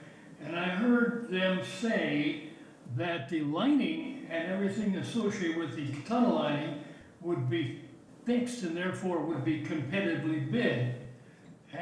But it was vague as to what else would be competitively bid. So my question is, of the total cost of this, when all the dust settles, how much is actually bid competitively and how much is forced to be negotiated, which is the same process you've had trouble with KST? Thank you. Thank you. And that concludes public comment. Thank you. Let's close public comment. And first off, I know there are a number of concerns. So does staff just want to generally respond to any of the points that were brought up? Yeah, maybe just two things I'd like to speak to. One is definitely appreciate hearing from all of our downtown stakeholders and just repeat the promise that we'll be coming back with information at the July and August committee meetings to address those issues in much more detail. And the second is to the final comment about the delivery method. Again, the delivery method is not what we're asking for your support with today. I just want to reemphasize that Sarah Herson gave a really good dive into different ways to move forward. I just want to reassure the board that depending on where we end up with the reconfiguration and level 3 and level 4 cost savings, we've got a recommendation for how to move forward if we stick with the 53-foot bore, and we've got a recommendation for how to move forward if we were to change to a different tunnel diameter. And the reason Sarah Herson's comments were informative but tentative is because we need to make that design decision first before we make that contracting decision. So just wanted to provide that context. Thanks so much. Let's bring back to the board for any comments or questions. And I'll just start off briefly by reflecting some of the comments I've made at the BSV2 discussion, which is that I recognize this is an easy discussion, noting that there have been 18 months of discussion with our contractor leading up to this, and recognizing the great work and reputation that KST has in the industry, that they will and remain a part of this project for the initial phase, as has been said, and that this is really a disagreement about price to stay within our means and within our budget and keep moving forward, and ultimately on the time frame that we all need. So with that, I'll see if our vice chair has any comments, and then I see Director Turner. And, sure, I'll be brief, Chair. Thank you. I'll just echo your comments. I want to thank KST for all the work they've done to date. I know there's still some continuing work, and I know that KST and VTA have, in good faith, explored ways of getting to a common understanding of costs, and we just haven't been able to find that alignment. So I think the narrower decision, still a big one, but the one in front of us today around the off-ramp, something I support. And Tom, I appreciate you being clear that those level 3, and did you say also some of the level 4 cost savings would be commented on in July, or is that August? Level 3 in July, level 4 in August. Got it, okay. And so I think it's really important for our downtown stakeholders that they understand the process and how to plug in and what kind of updates they can get. They're key stakeholders in this decision. When you do come back, and I know we're on the KST item here, but just for everybody's benefit, in July, what level of granularity should we expect? I know that over the next few months, you're asking this board to decide on a design, and we need to be able to understand in a lot of detail, I think, exactly what would happen in practice and mitigations and those sorts of things. So what should we expect in July as a next step for everyone? So for July, level 3 cost savings, rough order of magnitude costs, schedule impacts, and estimates of construction impact and duration. Okay, and how many different scenarios, at least when it comes to something like the downtown station, for example, are we down to 2 options, or are there some variations here? How much? I'm just trying to get a flavor for how much flexibility or optionality we may still have at this stage. There will be multiple options. We're not trying to turn this into an A versus B conversation yet, because tunnel diameter, the method of tunneling, and the schedule we'll be bringing multiple options. Okay. All right. Well, I'm looking forward to July. Obviously, want to encourage our downtown association and member companies and all downtown stakeholders to stay very engaged and be sure to come in July if you can, and we'll stay in touch. But appreciate the staff work on this specific decision, and I do agree with the recommendation to off-ramp KST at this point and look at a different way of breaking up the components and bidding them out to get closer to the cost savings we need to have if we're going to have a project at all. So thank you, Chair. Thank you. And just to keep things simple, I see a number of lights. I'll go down this side, give folks an opportunity, and then go down the line on this way. So thanks for bearing with me. Director Turner, and Director Arenas. Thank you, Chair. Again, I want to make sure to acknowledge the concerns of our small business community, who obviously has legitimate concerns about any work that would disrupt their business operations. So you're saying in July, August timeframe, they'll be able to voice their concern and their thoughts with regard to a new design? Yes. Okay. And so in that is in that time frame, are you suggesting that we'll be able to have identified, at least you'll bring back to us suggestions or recommendations as to a new contractor? And is it, no?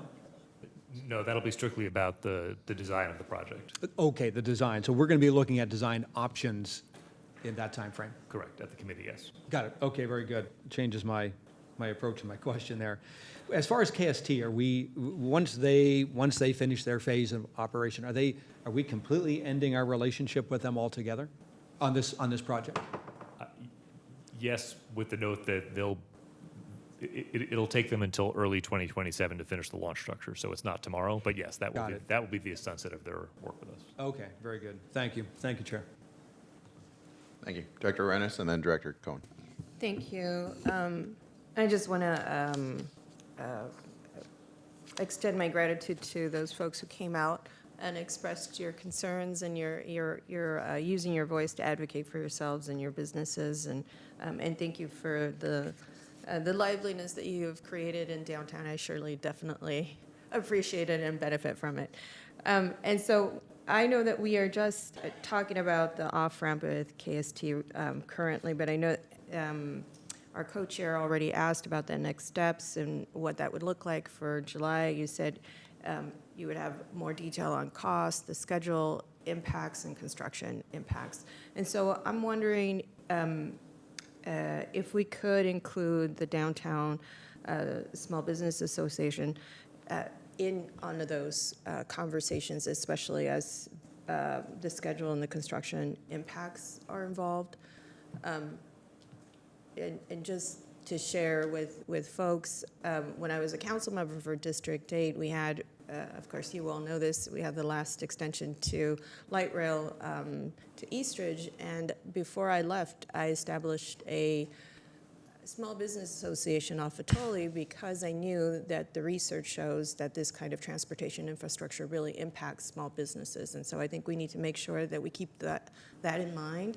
And with that, ensure that those stakeholders are engaged in a meaningful way, and so that we can make sure that they really walk with us on all of the decisions that we're making. Obviously, I'm very invested in San Jose. I care about how far we have come in terms of downtown, and I want to make sure that we protect those investments. And so anyways, that's what I'm hoping we can do. And Tom, I saw you nodding. We will, through our formal community working groups and informally, make sure that the Downtown Association's fully up to date and we answer as many questions before the meeting so that we're prepared for a discussion. Wonderful. I know that in our subcommittee for our last extension to Eastridge, the light rail extension to Eastridge, they did a fabulous job in engaging. I know you will also do a fabulous job in engaging all of our stakeholders, not only our small business associations, but definitely our community members that will be impacted at one point or another and that live in the downtown area. Thank you. Director Cohen. Yeah, just on the subject of the off-ramp question here, there was a comment about our ongoing relationship with KST. They would presumably be eligible to bid separately on the future packages, or is this kind of leave them out as a possibility of bidding on any other packages in the future? I'm going to let David answer that question. I think that's still a question being evaluated by the legal team in terms of, potential unfair advantage and conflicts of interest. So definitely a fair question. I don't think we have a final answer yet. Okay, just curious about that. At the BSV2 Oversight Committee meeting, I asked some questions about timeline, and I just want to sort of ask them again here and make sure I fully understand this. There's comments in here about the delay to the timeline, but then the explanation is it doesn't necessarily affect the overall timeline, but some other timelines. But can you talk a little bit about the impact on the timeline and what is meant by the delay and what the long-term, what we think the overall timing of the full BART project and how it could be affected by this? Right. The simplest way to explain it is that off-ramping KST will delay our ability to actually get a tunnel boring machine in the ground and start tunneling because we'll need to bring in a new tunneling contractor. And I think in the materials, we talk about that being approximately 18 months to start. However, we are looking throughout The tunnel is the most important part of the project. It's what controls the schedule and the budget. But given a delay in tunneling, we're looking at ways in which we could overlap construction tasks, take it off the so-called critical path, and try to recover that elsewhere in the program. In addition, one of our major level 3 cost-saving concepts is to dig concurrently from the east and west at the same time, which would have significant tunnel construction positive impact. So there's still a lot of variables here. What we do know is that there would be a delay in how soon we could start tunneling. Right, okay. I mean, because we had always, I'm a little skeptical of this argument because we'd been talking all along about how tunneling is the critical path. Right. And so to delay the critical path and then say we're going to find ways to shave time off kind of just makes me wonder about how we've been approaching this going so far. I do appreciate the idea of tunneling from both sides, and we've talked a lot about that as a time-saving method. I hope that will work, but I guess I'm just a little concerned about it's an issue. timeline and critical path. It's an issue we'll keep talking about in the committee, and I guess I would just say that if we don't make a decision to move on from KST now or soon, that 18 months will just get longer. And believe me, I'm supportive of this where we are and making sure that we use the off ramp at this point. I just want to make sure that we're all that we're taking seriously this question of timeline, and I know that you are, but making sure that we are thoughtful about how we can shave time off in other ways, do some concurrent work both on the boring side, but also in station construction, other things that might, even though the critical path on the tunnel moves back, we're shortening some of the other parts of our timeline. Thank you. Thanks. We'll go to Director Mulcahy, then Jane, then Young, and down on. Thank you, Chair. And again, a thank you to the San Jose businesses here voicing their concerns. Tom, on page or slide 7, you've got the CP2 schedule there that sort of has a blunt end to it. And to Member Cohen's question about schedule, and I know there's a lot of variability that we're still trying to figure out. I think sort of a constant update of that illustrative, schedule would be helpful just because there are so many variable parts to this. I think would be helpful. And even if you are, using best case scenario, and how the off-ramp affects us overall in timing, I just think an ongoing update to that schedule so that we can kind of see it on paper would be very helpful, I think. And I think we talked about this also at the committee meeting. So thank you for your consideration of doing that. Thank you, Dr. Jane. Yeah, I'm a little confused about how we got here and why it took so long. The $1.75 billion original estimate used the internal cost estimate, but the KST price is double that, which totally blows up the 1.275 budget. When I look at the level 1 and level 2 cost savings, it just doesn't get us to an affordable project, even with the internal cost estimate. So the reason why I'm concerned is because as I read through the packet, it says the full cost estimate was developed by KST through an open book cost estimating process. And then it says, staff has spent nearly a year collaborating and negotiating with KST on an effort to reconcile the significant gap between cost proposals and VTA cost estimates. Given the history of KST's price for the launch structure went for, I believe, $140 million to $400 million. I just don't see what the PMT team and our staff have been doing to take so long to make this decision. It just doesn't make any sense to me when we're being told that it's $40 million a month for every delay that we have. And I'm really concerned that since the level 2 and level 3 cost improvements don't get us to a fundable project, even with the internal cost estimate, and then as we split up the project into smaller pieces, now you have to manage those. You have somebody who has to coordinate all of those. There's going to be finger pointing between the different contractors. They don't often want to work in the same space at the same time. I don't see how we're going to be able to stick with the internal cost estimate, and given all of that. And then my main concern is, since level 1 and level 2 don't get us to a fundable project, we have to look at level 3 costs, including the interior configuration of the tunnel. And so far, I've gotten no numbers on how much savings we'd get on that. And, you know, my main concern, as I read through this packet, project staff has concluded that KST should complete the tunnel design to 100% accepted construction AFC documents. That is for the 54-foot tunnel. That's for, I believe, the current interior configuration. So it makes zero sense to me when we can't fund this project for KST to continue designing something that we can't fund. So I'm confused about how we got here, and then I hear from staff that the level 3 projects, which are the muck off haul, which I don't have a number for, cut and cover, construction using adits, shifting the station, grout improvements, we don't have time. We don't have staff to work on those. It's been forever for us to even get rough order of magnitude estimates for these. So why do we have KST going off and continuing to design a tunnel we can't afford? So I'm confused. Thank you.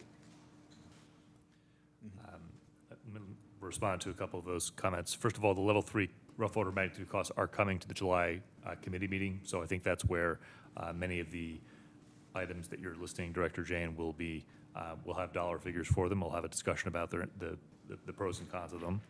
I think the broader question about why it's taken this long to get here is because I remember sitting here in December and being challenged by the board to work with Evelyn Trent, our general counsel, to not just bring back a recommendation about the off-ramp, but an actual plan B for what do we do next. And I think what you've heard today is a recommendation.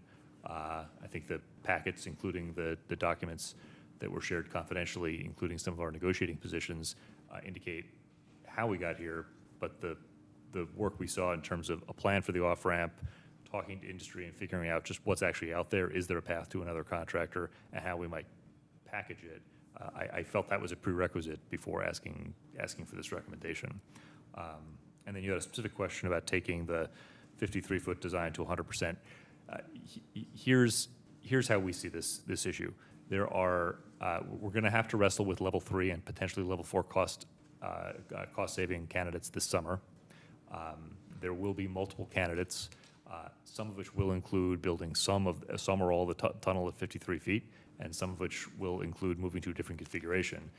As KST is walking out the door, we should get a work product we can bid out in case there's any possibility of moving forward with a 53-foot tunnel. And that's our reason for asking them for those accepted for construction documents. But it includes the current interior design configuration. Correct. Thank you. Director Young, and Director Weinberg, and Director Kamei. Thank you. I want to preface my comments today with that I'm supportive of the recommended action to off-ramp KST. I know that there's a lot of unknown variables that need to be firmed up over time, but a known variable today is that we can't move forward with KST for a future that has BART going through downtown San Jose. I know that the design proposals that will affect and determine tunnel size and the possibility of cut and cover is not up for discussion or part of the vote today. But as an alternate who's here with you for the first time today on the dais, and possibly sporadically in the future, and as the elected representative of the downtown San Jose community, I have to reaffirm that any possibilities of cut and cover is a death sentence to the downtown businesses and downtown economy. And so I hope that to my fellow colleagues and board members today is that as you make these decisions in the future at your board of directors meetings, either I'll be on the dais or in the audience or at public comment, that you take this into account in your decision-making process, and that we continue to keep our stakeholders engaged. The plan that we have today was derived from a very lengthy community engagement process where our business owners and our neighbors along the affected routes and areas did weigh in. That's why we have a plan today, up until today, that is being undone a little bit, but up to this point, it was a plan that did not involve cut and cover. And so please keep that in mind as you make decisions in the future. Now, there was also a request today from our downtown business representatives and business owners that there be an economic impact study done with any potential future plans or proposals that we have for future designs. Is that something that is normally done in this process? So we have something called a Thriving Business Program for BART, and that is about not just supporting, but helping businesses not just survive, but thrive through construction. I think we've acknowledged in previous committee meetings, and we'll definitely talk more about this in July, that if we were to go to a different configuration, we'll want to really think about that, a much higher level of investment in those programs. Yeah, I appreciate that. And as deep of a dive as we can get to with the analysis of economic impacts, I heard from public comment today that it's not just cut and cover alone, but whatever construction happens underneath the ground, or whatever work is done underneath the ground beneath these businesses, and also the homes and residents who live nearby along this path, will that affect their utilities? It will affect their way of life or their quality of life. So I hope to see as much of that as possible. I'm an alternate on this board, but I am a member of the BSV2 committee. So I look forward to continue to engage there, and I look forward to continue to engage our downtown stakeholders, our business associations, and our neighbors and folks who live around the area. And I want to thank this board from District 2, Santa Clara County District 2, from the downtown district.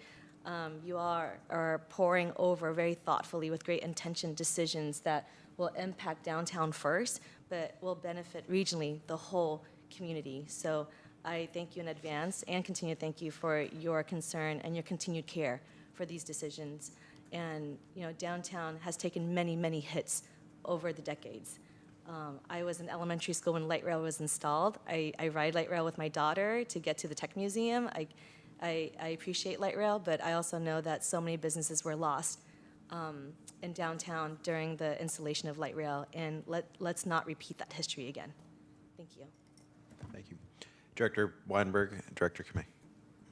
Thank you, Chair, for recognizing me, and staff, thank you very much for that presentation. I'd like to join my colleagues in thanking the downtown business community that has come here today. I am new to the board, and I represent the North County cities, so I do not have the intimate knowledge of the history of development downtown and how a potential cut and cover or other options could affect the downtown community. So I want to reassure you that you have been heard, and you gave me important information that I understand the concept and generally understand what your concerns are, but it was important for me to hear them directly from you today. So thank you for that participation.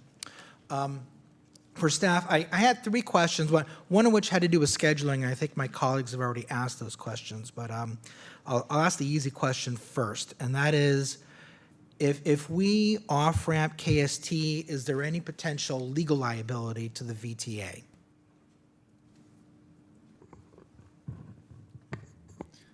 I hope not. There's no penalty provision, if that's the question, for termination for convenience. So there's an accounting of costs that are triggered by termination for convenience, where certainly those costs will be accounted for and will be resolved with KST. But there's no type of a penalty provision. But I think it's also fair to point out that these off-ramp processes are not frequently implemented. And so, but so far we have no reason to anticipate anything but a sort of a mutually agreeable resolution of the roles between VTA and KST. Okay, thank you for that. I absolutely accept the representations you've made, that you've worked very hard trying to come to an agreement with KST, and I'm willing to believe that KST has also worked in good faith. Sometimes parties to a contract aren't able to reach an agreement. It happens. But in looking at this, it still seems stunning to me that we've gotten to this point. I mean, KST, this has to be a huge contract for KST, and I suppose it's possible, though it seems improbable, that maybe they have a bigger opportunity to make more money on another project, so they're looking for a way to get out of working with us. Again, that doesn't make sense to me. But knowing that you've had communications with other potential partners, this isn't just an internal, here's what we think the number should be, it's that we've talked to other partners, potential partners, and we have absolute basis to believe that we're not getting the numbers that we should from KST. So KST, knowing that, really should have a very strong motivation to bring their numbers down to what you believe the numbers should be based upon not only your own internal research, but on the conversations that you've had with other potential partners. So I'm wondering, what is it that KST believes is the insurmountable object? I mean, are they saying that there's land that's contaminated somewhere that we don't agree is contaminated, or why can't KST come down to where our other potential partners would be with us? Sure. So yes, that's a great question. You know, we were wondering similar things, which is part of why we got together and worked with them in detail on the identified largest differences, the elements where our estimate was where it's the farthest distant from their estimate. We identified 3 categories of primary differences. One was items where our technical and contractual requirements were such that it was driving up the cost. We identified this, and KST actually helped identify this by making recommendations for areas where we could modify our technical requirements, for example, to make the cost more reasonable. And we were able to do that, actually. The technical requirements for the contract, no matter who executes it, have been updated to be more efficient and more cost-effective. The second category was related to risk allocation. And this goes to, I think someone on this body made a comment earlier about not prepaying, or maybe it was a public commenter, not prepaying for risk. So if you put risk on a contractor, I think the comment was made, if you put risk on a contractor, they're going to price it in. And that is typically the case. And so there were items where our estimate identified less effort will be needed than KST's estimate. Those were great candidates for the use of something such as an allowance, where rather than pre-agree on how many times something would need to be done, we would simply identify a unit cost. If the risk is realized, we pay each time it has to occur, and we're not prepaying for too many of them. So we identified a number of areas such as that. We also talked about things like a target production rate for the tunneling, potentially, where risk could be shared in a different way than it is typically shared in, for example, design bid build contract. The third category is really the category where we just had different ways of estimating the job. Either the means and methods to execute the work were different, or, and this was a larger cost item, the resources needed were different. KST resources that they believe are needed to execute the work are significantly higher than the resources that our ICE identified. And that was an area where it became, where we reached the point where we did not think that discussions would be further productive, and we did not believe that the costs would be able to converge. I appreciate that substantive answer. Thank you very much. Obviously, the off-ramp only makes sense if we believe it's going to realize significant savings. And am I, pending whatever else my colleagues have to say, I'm planning to vote for it. But given what you've just told me, and again, I thank you for that, has that information been shared with the other potential partners that you've informally had discussions with, so that those other contractors who may want to submit a response to the RFP understand why KST was not able to meet us where we thought they should? And could I just remind staff generally be succinct with their answers? We are running behind on our items. Yeah, we shared publicly available information with contractors before we had this recommendation. So the next step is further engagement. The next step will be for us to share these comments with them to go deeper. Okay, but given those insurmountable differences in ideas, you believe that that's not going to be a problem with other potential partners? We think, based on what we heard in February, that there's a lot of room to negotiate those things differently with other partners, yes. Okay, thank you very much. Thank you, Chair. Thank you, Director Kamei. Thank you so much, and I too would like to thank you for your presentation, as well as all of the speakers that came out today, and those online as well. I wanted to follow up, and I know you mentioned that KST is a joint venture, and it's still uncertain as to whether they can apply for any of the packages or whatever. But I guess as you're thinking about that, whether or not individually as separate companies, not as a joint venture, that they may be able to apply as well, or does this preclude them from applying at all? Yeah, that's not clear. That's fine. I mean, I just put it out there as, since this is a 3 contractors that came together, that may be something in the future that, you may want to let us know. Okay. So, and I know that that's not clear right now. I also wanted to ask about the breaking them down into the separate packages. Makes a lot of sense to me. I mean, in terms of, this is really just a huge project that, sort of overall has many pieces. I'm just wondering, does this increase the need for greater staffing for oversight, or even more consultants for oversight? Given that, in the budget, we're trying to reduce staffing or have vacancies of 20%. I'm just wondering, how do you do both? The simple answer is we do have a really good construction management team, Bechtel, on board.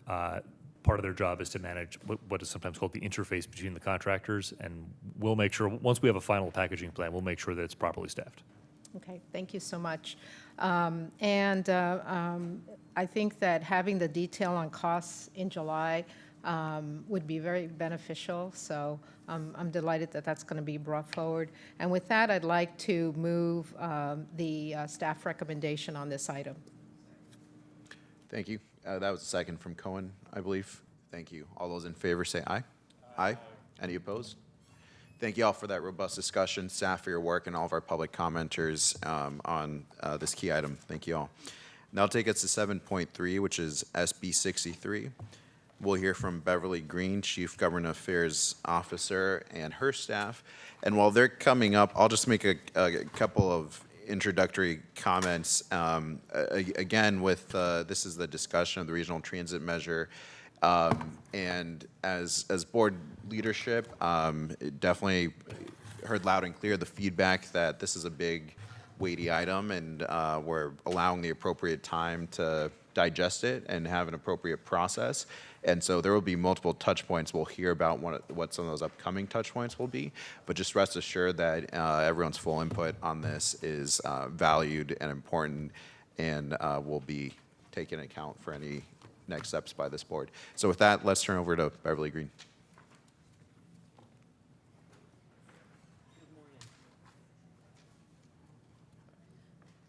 Good morning, Chair Lopez, members of the board, General Manager Carolyn Gonat, and others. I'm Beverly Green, Chief Government Affairs Officer. With me is Aaron Quigley, Senior Policy Analyst. Today, we are presenting an informational update on Senate Bill 63, authored by State Senators Wiener and Arreguín. Later in the presentation, we will discuss the legislative calendar and key dates by which this board would need to take action to convey a final decision about whether to join the bill and the tax district. This is a discussion. We invite your general feedback, which VTA can convey to the author. Next slide. Today, we'll review the financial issues facing VTA and our partner agencies that led us to evaluate funding options such as SB 63, considerations of key features of the structure of the legislation, the current status of the bill, then we'll wrap up with upcoming milestones and timing for decisions. I'll turn it over to Aaron for the next slides. So thank you, Board. Again, the financial needs that led us to look into participating in SB 63 include the Caltrain obligations, VTA's own budget shortfall projections for the next 10 years, of course, and our operating costs associated with the restoration of our service through the Visionary Network, and the associated capital costs that you see on the screen.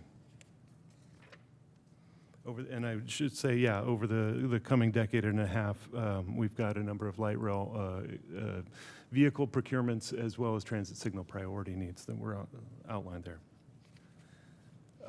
The other set of concerns that led us to look at this were our feasibility questions around various ways to generate new revenues. Those include the polling data that we've gotten so far this year, indicating support above 50%, but below the typical 2/3 threshold. And we also look at ways to reduce conflicts with other measures on the ballot, and note that a merit of SB 63 would be that it is structured to exempt the regional measure from any local sales tax add-on cap, which would be a key to any new measure for us.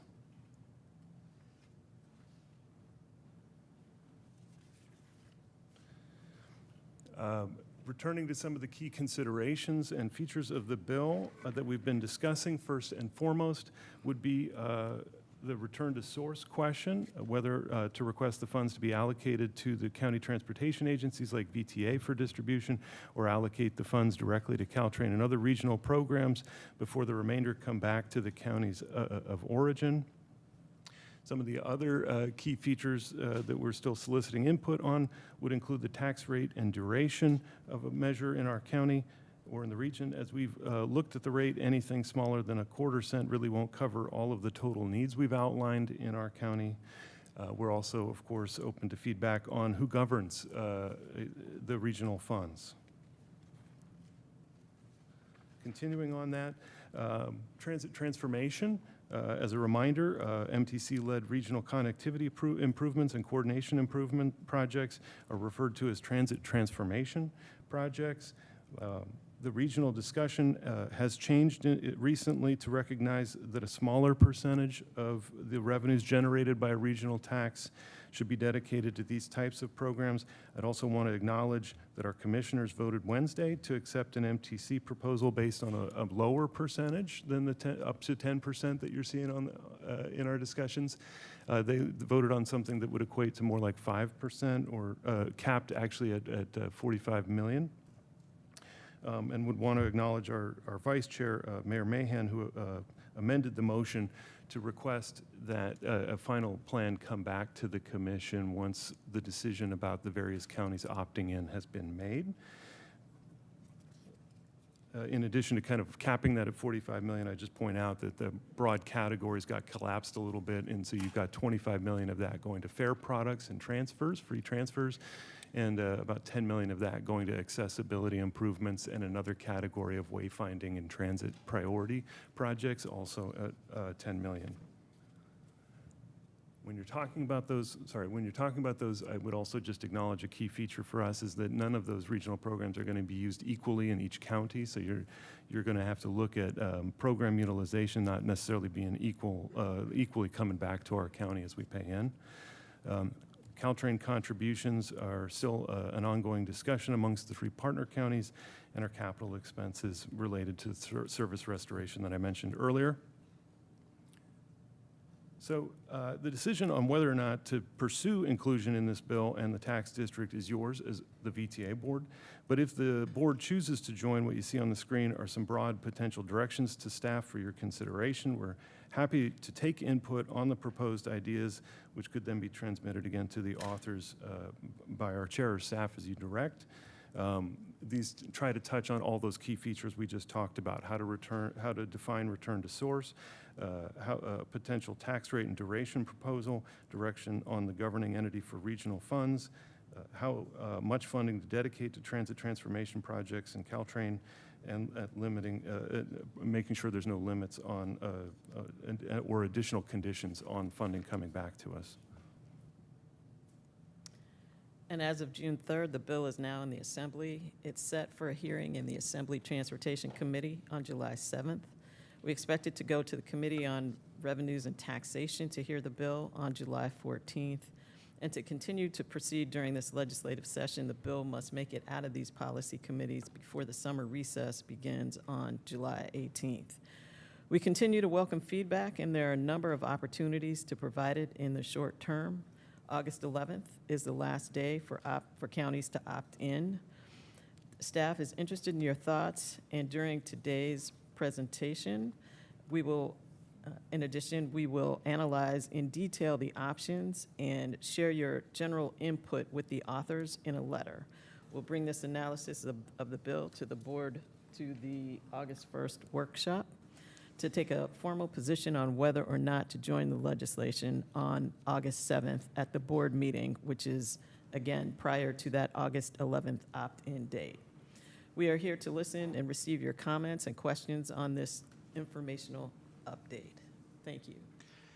Thank you. And I'm going to move around the order a bit just in the interest of time for the public. Rest assured, your input is valuable. You'll have an opportunity. I'm just going to move the opportunity for directors to ask questions and make comments up. And then we'll go to public comment after, and then we'll give another chance to the board if they wish to speak or address anything that was brought up. Just in the interest of being able to have a robust discussion. I'll just make a few brief comments, which one is to highlight again that we really are working to have a thoughtful process with the time for board input, so I appreciate the slide, and maybe we can go back to it since we'll be going to board questions. The slide where we had the next few touch points here. This is an informational item. I do also want to note the referral that was made by myself, Vice Chair Mahan, who's one of our MTC commissioners, and our other two MTC commissioners, Pat Bird and Director Abakoga, as well, laying out what the information we believe this board would need to be able to make an informed decision. So I will note that is in the packet as well. With that, as I said, we'll go a little out of order and go to board questions and comments, then public comment, and then come back. And I just want to recognize Vice Chair Mahan. Thank you, Chair. Appreciate those comments. And I'll be brief. Earlier in the year when we began discussing this latest iteration of a regional measure, I think I essentially asked two questions, and I want to thank staff for answering one at our last board meeting earlier in the month, and then bringing forward, our essentially one option for answering the second. One question was, what is our fair share obligation to the transit systems of regional significance, which for us are really Caltrain and BART? And we have a bilateral agreement with BART that we are happy with. We have now figured out, as of recent weeks, what we need to do for Caltrain.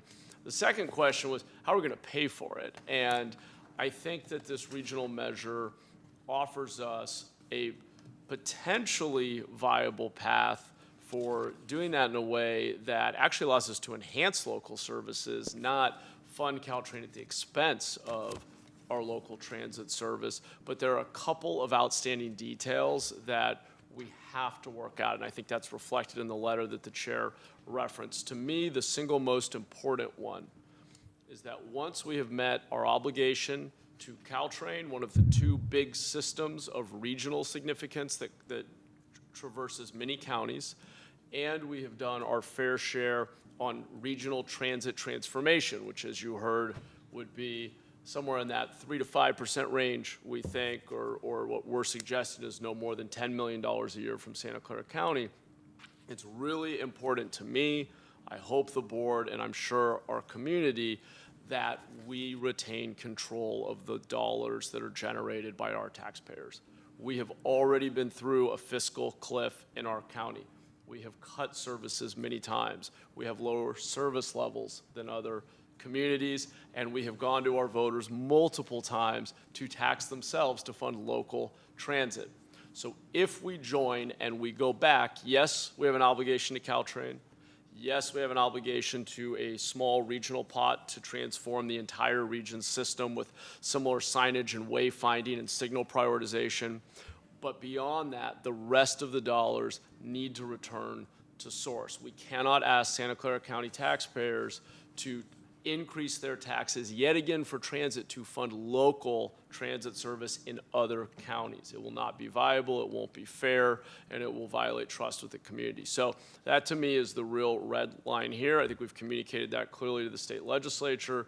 A lot of productive conversations going on both in Sacramento and at MTC, but I just wanted to reiterate that. That's reflected in the letter that the chair mentioned.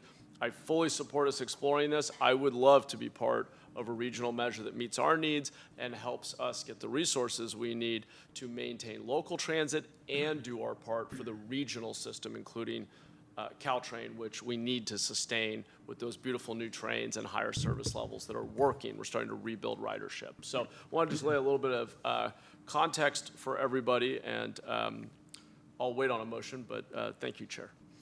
Thank you.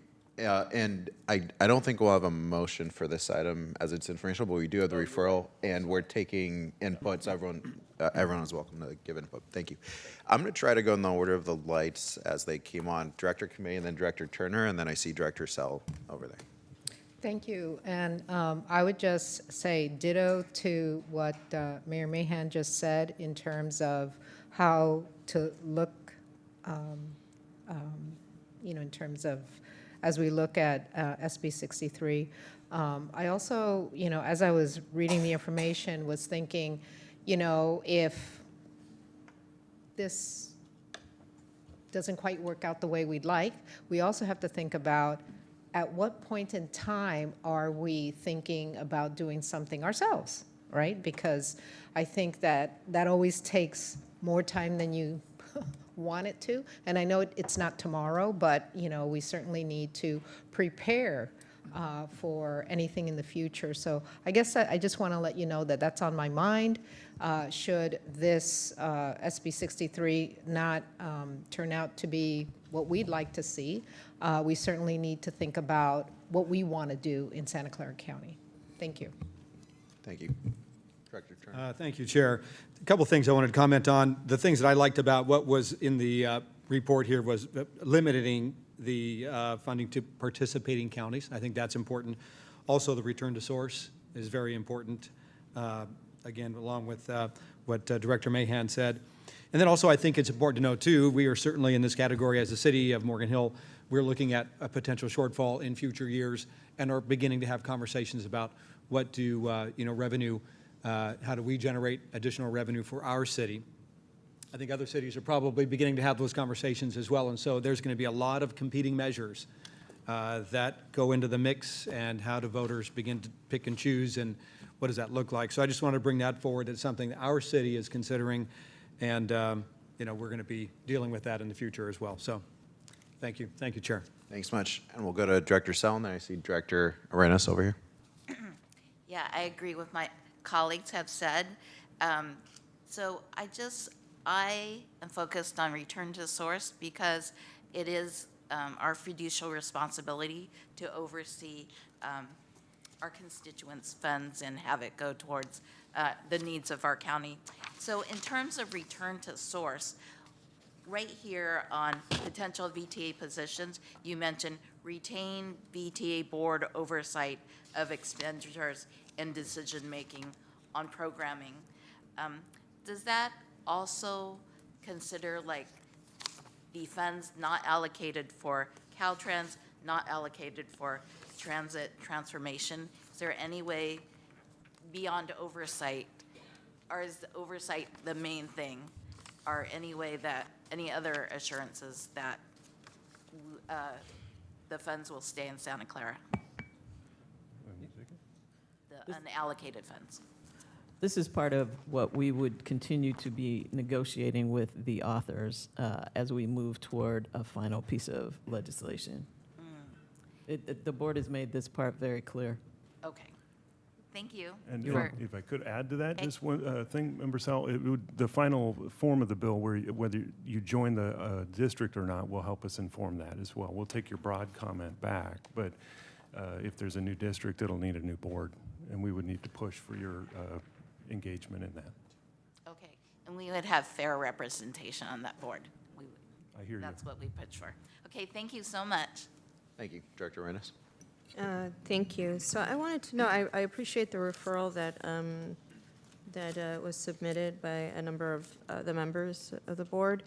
And I'm wondering about the timeline, because I know that in the presentation, we have a couple of deadlines. One, the hearings that are set for July 7th. There's opportunities either for us to advocate if we receive the information back as a board, we coalesce in terms of a position, and then organize in order to advocate. And so I'm trying to figure out, when are we expecting to get the information back to the board so that we can either take a active role in any of those committees? And Talk about the letter. The letter we will be drafting and submitting shortly to try to outline positions that could inform the discussion at the July 7th Transportation Committee meeting. This board would also be able to talk about this again on August 1st and then vote on the 7th. And so we're not the only parties negotiating here, and so I'm not trying to get out ahead of any other discussions people are having, but we would be trying to transmit general positions that we're hearing today in letter form for those committees this summer. There is additionally an opportunity to advocate, to make our positions known at the Rev and Tax meeting. And above and beyond that, we have the opportunity to communicate with our delegation outside of those meetings. And let me just also add, it's my clear expectation to staff, and they're aware of this, that the information also come back ahead of any future board discussion, whether it's informational or at the final time when we consider action, that it come back well in advance so we all have the time to digest and have some of those discussions. And so it's that delicate balance. The letter that is being proposed will incorporate the discussion today so that they can bring back the information that we need.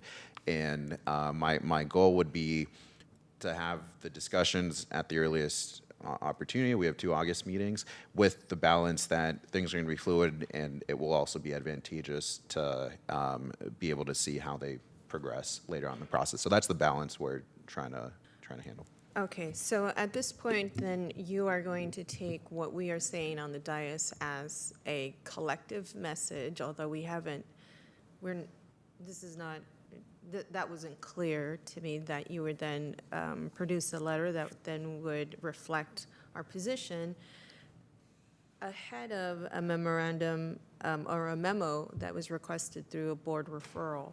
So we are later then going to get a board referral that will help inform us further. And, there's 4 or 5 key requests in the memo to help inform the board and create that collective position. And so I feel like the cart's before the horse here. Help me understand. There are a lot of moving parts. There get it. are a lot of very interested organizations and agencies. And let me also just jump in to set the context. The letter I don't think is meant to reflect an official board position, because we haven't taken that yet. It's meant to gather the information that we'll need to be able to make that decision. So I understand there's some nuance there, but maybe if that helps. I do think that, even though we're not taking an action, there are certain things like return to source that we feel the board feels Right. very strongly about. There were certain specific things that the 3 commissioners wrote a letter as the commissioners regarding their the positions, which were pretty much collectively heard from our board last time, which I think were not a concern. I mean, it expressed sort of where we were. I do think, like, return to source if that's really a push by our board, we need to put that in writing and submit that. We also need to be able to state that at those committees and have that said. There are very clear things that we need to be able to talk about. Right now, that is probably the largest areas to making sure that it's clear, and that it's clear how it's, as Director Sell said, or Director Kamei, that we understand how that will happen, and that we understand that it will happen, and that there's not a potential of that not happening. And so I think that's really important to us. Okay, so here's where I stand, is you give me information, I read it, I interpret it, I figure out where my position is. And so this is now a couple of meetings we're kind of rounding the wagon here and not taking a position except for what you have heard. Some of us say that we are either supportive or not supportive of some things. And so I think if you would like to have a position from the board, then ask us for a position from the board. And let's have a vote that reflects at the very least a return to source. Everybody agrees on the return to source. But what you're doing is a patchwork of comments from the board members without giving us a full comprehensive report on, especially on what the memo is asking for the board to receive. And so it is confusing to me that you would create a letter that more or less reflects the spirit of the board, yet you haven't asked the board to take a vote on this. I'm not used to sitting on a body that usurps my voice and that we don't take a vote. So I expect if we're taking a position, if you're writing a letter, that means we're taking a position. You're asking us to take a position. Let's just do that. Let's get the information to the board members so that we can be prepared to have a conversation, and we can have a conversation here about it. I don't know why we are delaying if we already know how important this is, and there's opportunities for us to take a role during the summer. Yet we are not. And I don't even know when the referral information is going to come back, because it only says that the board should have ample time for review. It So will I'll come ask back before the August 1st Excuse me. meeting. I'll ask the authors of the referral to give me what you believe is an ample time and the timeline that you think would be appropriate so that I can request that, or we can all collectively request that. Vice Chair, do you want to speak to that? I already said, before the Yeah, board there's, discussion. so as at least I've thought about it, we've had a lot of discussion of this iteration of the regional measure, which is very similar to the one that was a potential last year that fell apart. So last year there was a potential regional measure. We discussed it at length. It did not move forward. This year's is similar, but it has some important differences. We've had a lot of discussion of that. My personal intention signing on to and helping to draft the referral is that I don't think we can simply vote up or down on joining the regional measure solely on the merits of the regional measure. We also need to understand our best alternative. And that's why the referral asks for a broader set of data points, because the reality is that there are certain advantages to joining the regional measure, even if it isn't perfect. And so at some point, the board needs to have all of the relevant information before a vote on whether or not to join the regional measure, because the board could decide that it's willing to make trade-offs. I'm not saying we should. I don't know what those trade-offs would be, but the alternative to joining the regional measure is not necessarily easy, and we should just be aware of what it would entail, and that's essentially, in my view, the referral is meant to give more context before we are asked by staff to vote on yes or no on joining the regional measure. So that, to me, was really the spirit of it. And I just want to note, the referral also spends quite a bit of time talking about, bring us back all the alternatives, hearing the feedback and discussion we've had. I so read that the if it I read the is referral. something else, to make sure that we have that I information understand available what to us. the other options are. What I'm asking is if we know where we all agree, and this is not just a question for you all, but for the board members, is if we all agree on a return to source, then let's say that. Let's say we return to source, but we haven't collectively said that, we haven't collectively voted on that, but that's going to be reflected in the letter. So something's missing. A vote is missing, at the very least, for return to source. Now, the question about the half cent, the 1/4, 1/8 cent, we would need some data to determine what that would look like, right? I'm not saying let's put that in the letter, but I'm guessing in the letter you're going to have, based on your VTA considerations, it's a half or a 1/4 cent, right? So now in the referral it has 1/8 cent. That's not in the VTA considerations, so that's already dropped. Why would we then look at 1/8 cent if the letter is going to talk about a half cent or a 1/4 cent? I don't understand why I'm the only one disagreeing on this method of reflecting where we stand without actually having a collective conversation on where we stand. Yeah, and I'll just state, I don't think the process is going to be perfect, but a couple meetings ago, we had a discussion where there was a potential vote that could have happened, and the feedback from some members was, we don't have the information for a vote.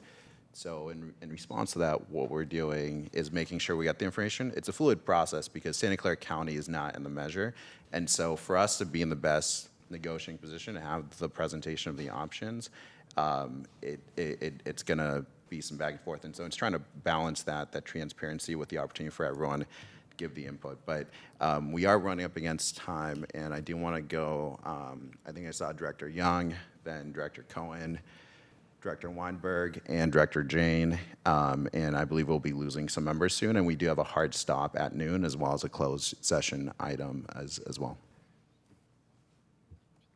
Thank you. Just to be succinct, echo my colleagues' support for return to source and having that very specific and concrete language and the future measure language. I do want to caution against the consideration of having our own measure locally. I know that that's an option, it's an alternative. The thing is that there's a lot of measures being planned and discussed for 2028. And you know, I ran a countywide measure in 2016. The landscape's not the same anymore. And I would just caution to just take that into consideration before we make any concrete decisions towards potentially having our own measure versus a regional. Now, at the same time, you know, talking about negotiating power, a regional measure, I don't see how a regional measure without Santa Clara County can succeed. So I would say that we need this as much as the partners need us in this. And just another consideration towards the regional bond measure is that the latest position at MTC was to increase the transformation funds to accessibility from $5 million to $10 million. This is, I think, a significant change because right now, when someone uses paratransit in our county, once they get to the Santa Clara County border, they have to get out of the car and then switch and convert to another paratransit system or another alternative. And a regional bond measure will help us address this so that some of our most vulnerable riders of necessity are able to have one ride throughout the whole region. Thank you. Thank you. Director Cohen. So, let me just clarify, the only real vote that we are being asked to take is a vote on whether or not to opt in, and that's a vote that would happen on August 7th. At this point, you're collecting information that when you hear collectively what it would take for all of us to vote yes on opting in, and you'd be telling, based on this input, the legislature, here's what we need the bill to look like in order for us to opt in. Is that kind of the process at this point?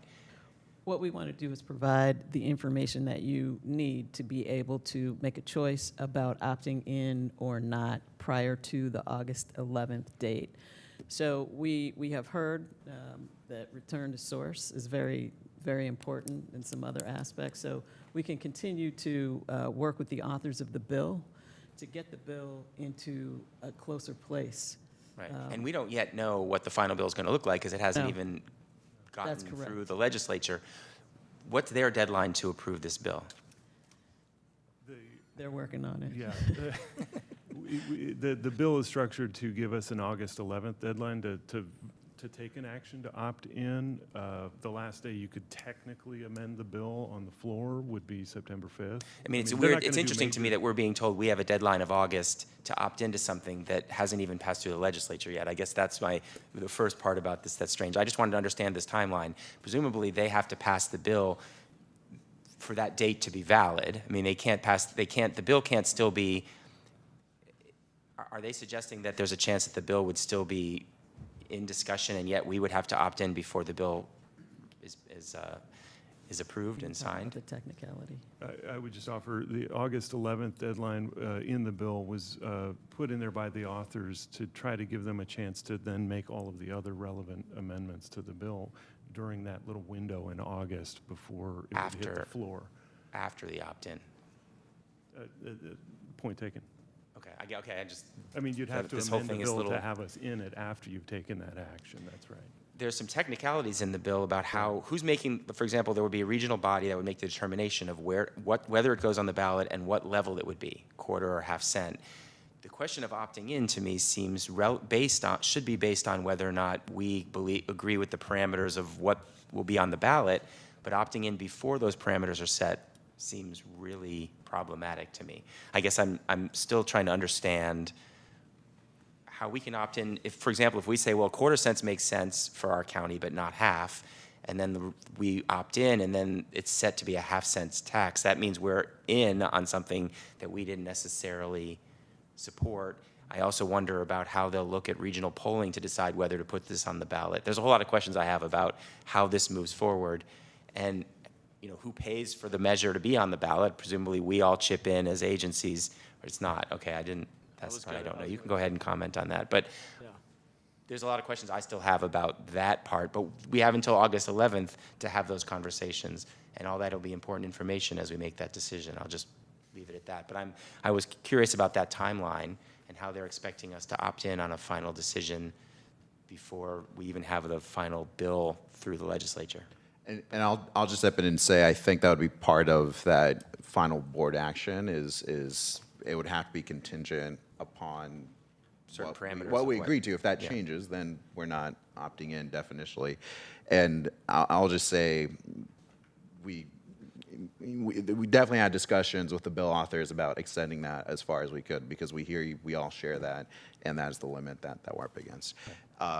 So I'll go to Director Weinberg and Director Jane. I'm sorry if that's all your questions. Thanks. Yeah, and then we do have a time-sensitive closed session item for which we'll need to retain quorum. Go ahead.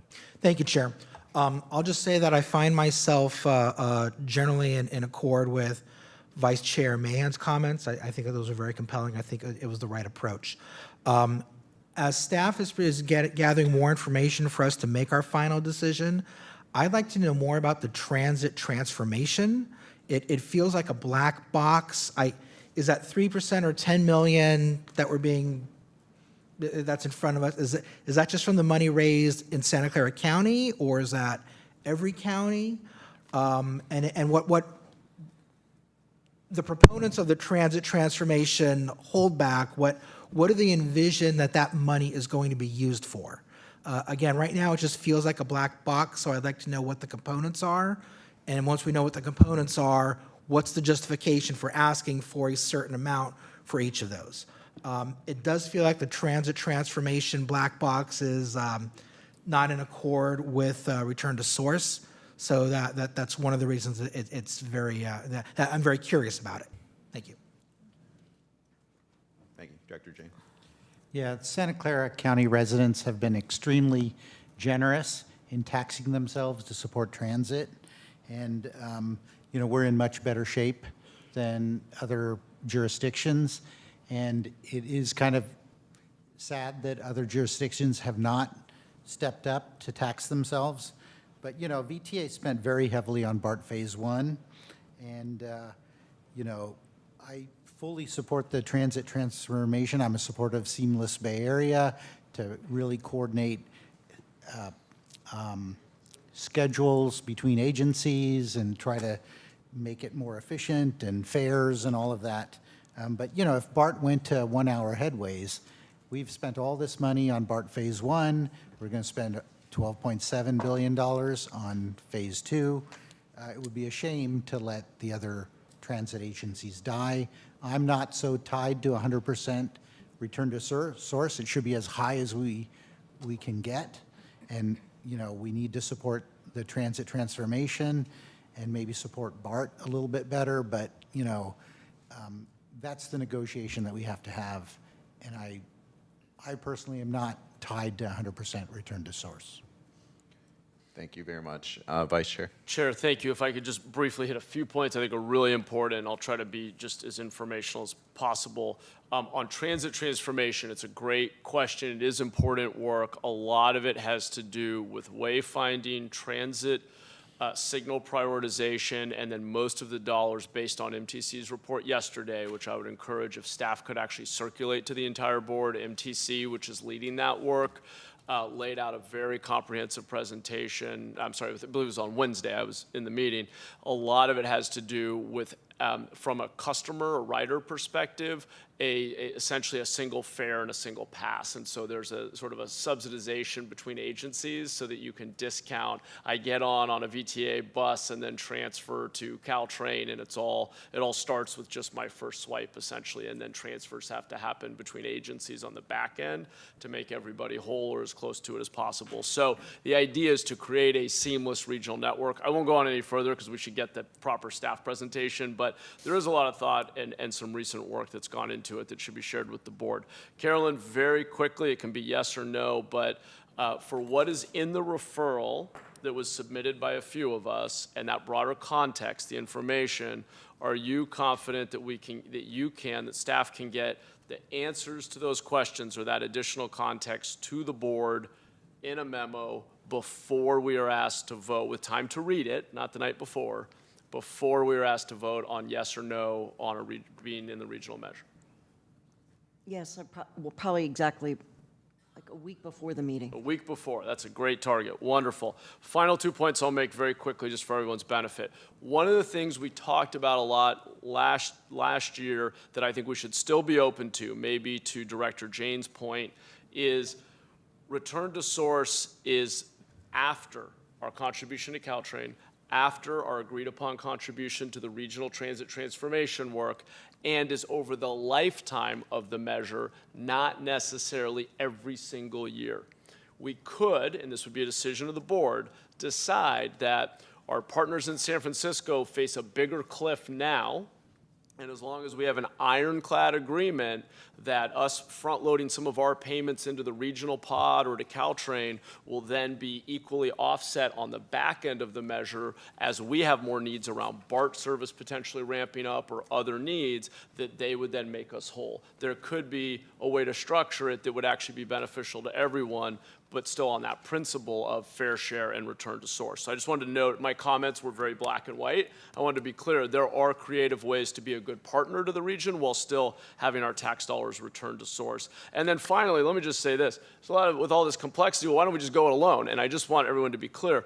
What is being contemplated through state legislation is the ability for us to opt into a regional measure that would have a 50% threshold, which would not be the case should we put something on the ballot. Regional partners would be able to be leveraged to fund the measure. You would have many other pro-transit groups around the other counties that would pitch in to actually get the signatures and do the ad campaign. And it is worth noting that of the counties that are considering opting in, we are polling lowest on support for this kind of measure, meaning the rest of the region could theoretically pull us up to be above the threshold. So there are advantages. That doesn't mean we should opt in at some significant disadvantage over time to our taxpayers and residents. I'm still sort of undecided, I'll say, but just wanted to lay out the case for why we're even spending as much time on opting in as we are, because it is a unique opportunity if it works for our residents. Thank you, Chair. Thank you. And on that note, I really appreciate the robust discussion and input widespread on the board. It's an important topic, and we're aiming to make sure that we have the appropriate time and bring back the information we all need.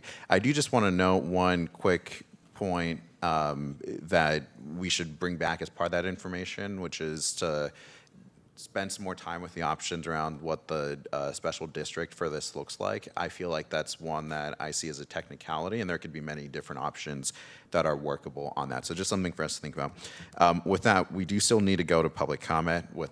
For our public commenters, I'll just say you heard the interest on this. We do have a closed session item, and feel free to say ditto. Or me too. And I'll actually start online. Ex officio, Bert is online to spare us having to do a roll call vote for each item, but we can start with him in public comment. Do we call first ex officio Bert? Yes, please. Thank you. Ex officio Bert, you may go ahead and begin speaking. Thank you. Can you hear me? Yes. Okay. So first, I'd like to clarify that Director Cohen had a question on kind of the timing of our commitment. The bill would need to be modified, the language of the bill would need to be modified to reflect whether we in San Mateo County join in the measure. So that's kind of a chicken and egg issue that we have. I also want to just emphasize how if we were to participate, it would really be able to address our shortfall needs and the critical restoration of bus service throughout the county. As Director Mahan stated, it's the challenges that we would have of running our own measure in 2028 are not only timing challenges and the shortage that we'd have for the 2 years, but really the ability to run such a measure and get a 2/3 majority. So thank you. Thank you so much. Let's go to online, our next online commenter, and then we'll have Evan Tan and Harry Neal. We have 3 Zoom speakers. Mr. Jordan, go ahead, please, and begin speaking when you're ready. Thank you. Jordan Moldow, City of San Jose. I'm supportive of joining the regional measure, and I'm supportive of the board referral. With one addendum, I would suggest that rather than looking at 1/8 cent sales tax as an option, which seems way too low to me, instead I think we should look at the other taxing option that was pulled, that was found to be viable, the business gross receipts tax. We've seen that we are way too reliant on sales tax, and when sales revenues go down, we end up with huge deficits. I think it's really imperative that VTA not only has a progressive revenue source, but just diversifies its revenue stream in general. And so I think that option should still be on the table as SB 63 continues to develop. So please consider that option as well in the VTA board referral and also in your conversations with the audience. The next speaker is Adina, followed by Catherine and Beck. Adina, go ahead, please, and begin speaking when you're ready. Yes, Adina Levin. Also want to be encouraging participating in the regional measure, and with the support for return to source that would allow VTA to fund the very well-developed visionary network to be able to provide frequent service for the local service that is important locally and for connecting to the regional service. And also want to provide a strong support for those transit transformation rider-focused investments, the fare coordination and accessibility improvements, transit priority, and wayfinding. It would be helpful for those programs to be presented to the board, including the data about how they do benefit Santa Clara County residents, as I spoke to in the general public comment. Thank you. Thank you. Before I call on the next speakers, we have also received written comments posted on our agenda. Catherine, go ahead, please, and begin speaking when you're ready. Yes, hi, good morning. I live in Menlo Park right now, but I spent the first 63 years of my life living and working in Santa Clara County. And I was a voter and a taxpayer, and I do not have children. I still pay for taxes for schools and roads and transit because I believe that we are a society. I think of myself as a Bay Area native and a resident, not so much like I live in this county or I live in that county. And I was very impressed with some of the reporting out on transit transformation that I heard from the MTC meeting. Kids are going to school because it's free to ride a bus now, and so their parents can go to work. And we have people who live all over the Bay Area and work all over the Bay Area, and they should be able to get from where they live to where they work and vice versa. And as a senior, I want to go to my medical appointments. I want to be able to live without a car. The last speaker is Beck. Please go ahead and begin speaking when you're ready. Hello, my name is Beck with Walk, Bike, Roll, California. I strongly support this measure because public transit in America has to compete with cars, and the only way transit wins and actually gets used by a majority of the public is if it is a better experience than cars. That means you need short wait times and reliable schedules, and the only way to do that is with full funding. So I live in a soulless suburb with barely functional public transit, and I personally would love a more expansive and coordinated public transit network, and it would enable me to ride cars less. And the only way that happens is if Bay Area Regional Transit gets well funded through methods such as the passing of this measure. Thank you. That's the last speaker, Chair. Thank you. So I'll have Harry Neal and then Evan.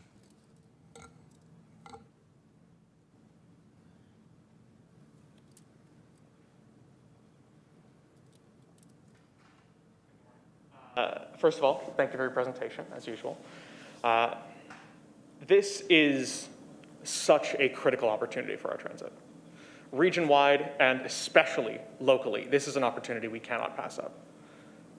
The chance that we have to restore the transit service that we lost around when I was a small child, that is an opportunity we cannot pass up. And the visionary network process that has been outlined would nearly double our local service. That is something that would enormously improve the quality of life and really start to get us closer to tackling our climate goals. Please do not miss this opportunity. Thank you.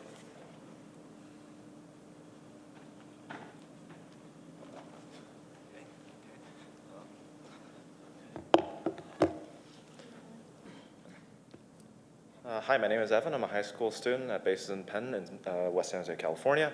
I'm speaking in favor of Santa Clara County opting into Senate Bill 63, establishing the framework to bring a regional transit funding measure to 5 Bay Area counties. I am reliant on public transit as a student without a driver's license nor consistent independent access to a car, and I'm sure many of my peers are as well. Regional transit funding measure ensures that all agencies across the Bay Area, especially those in San Francisco, Contra Costa, Alameda counties, the ones that have opted already, stay afloat and maintain crucial connections to VTA in places like Palo Alto and Milpitas, and this thus making it easier for folks like me who don't own a car to travel across the region. BART, SFMTA, AC Transit, VTA, like we've mentioned, are facing funding shortfalls over the next few years, and thus Santa Clara County opting into the bill's provision to ensure the future of transit in this region is secured and our service levels maintained. I would like to also echo Director Wong's points about, thank you. Thank you very much. And with that, we'll close public comment, and I do want to bring it back to the board. We're not taking an action, but just for any last input. If not, thank you all again really for the robust discussion on this important item, and thank you to staff for the work and the feedback. We're going to go on, as we mentioned, 8.1, do we have any other board referrals? 8.2, any announcements? And if not, then we'll go to item 9, which is our closed session. We will be in the back room directly behind me. I've been promised that staff will be succinct, and then we'll come back and report out. We do need to retain a quorum for this one, and we'll do so efficiently. Thank you all.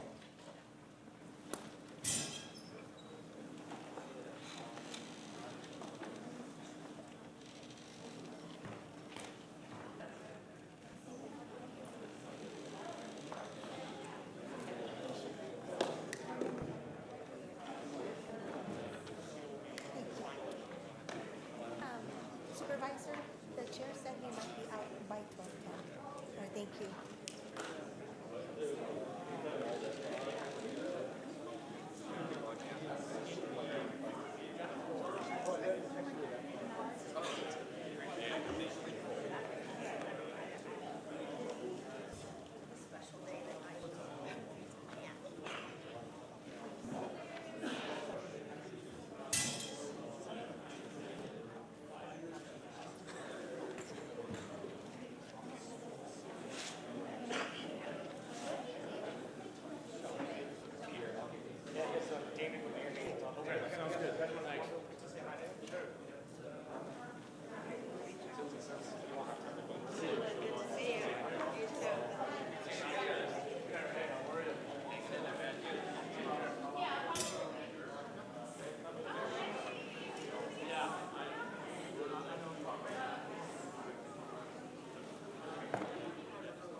It's good.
Chair. Are we at 6? We're at 7 now. Thank you, and we'll have Shannon report out. Oh. There's no reportable action. And with that, we adjourn. Thank you all so much.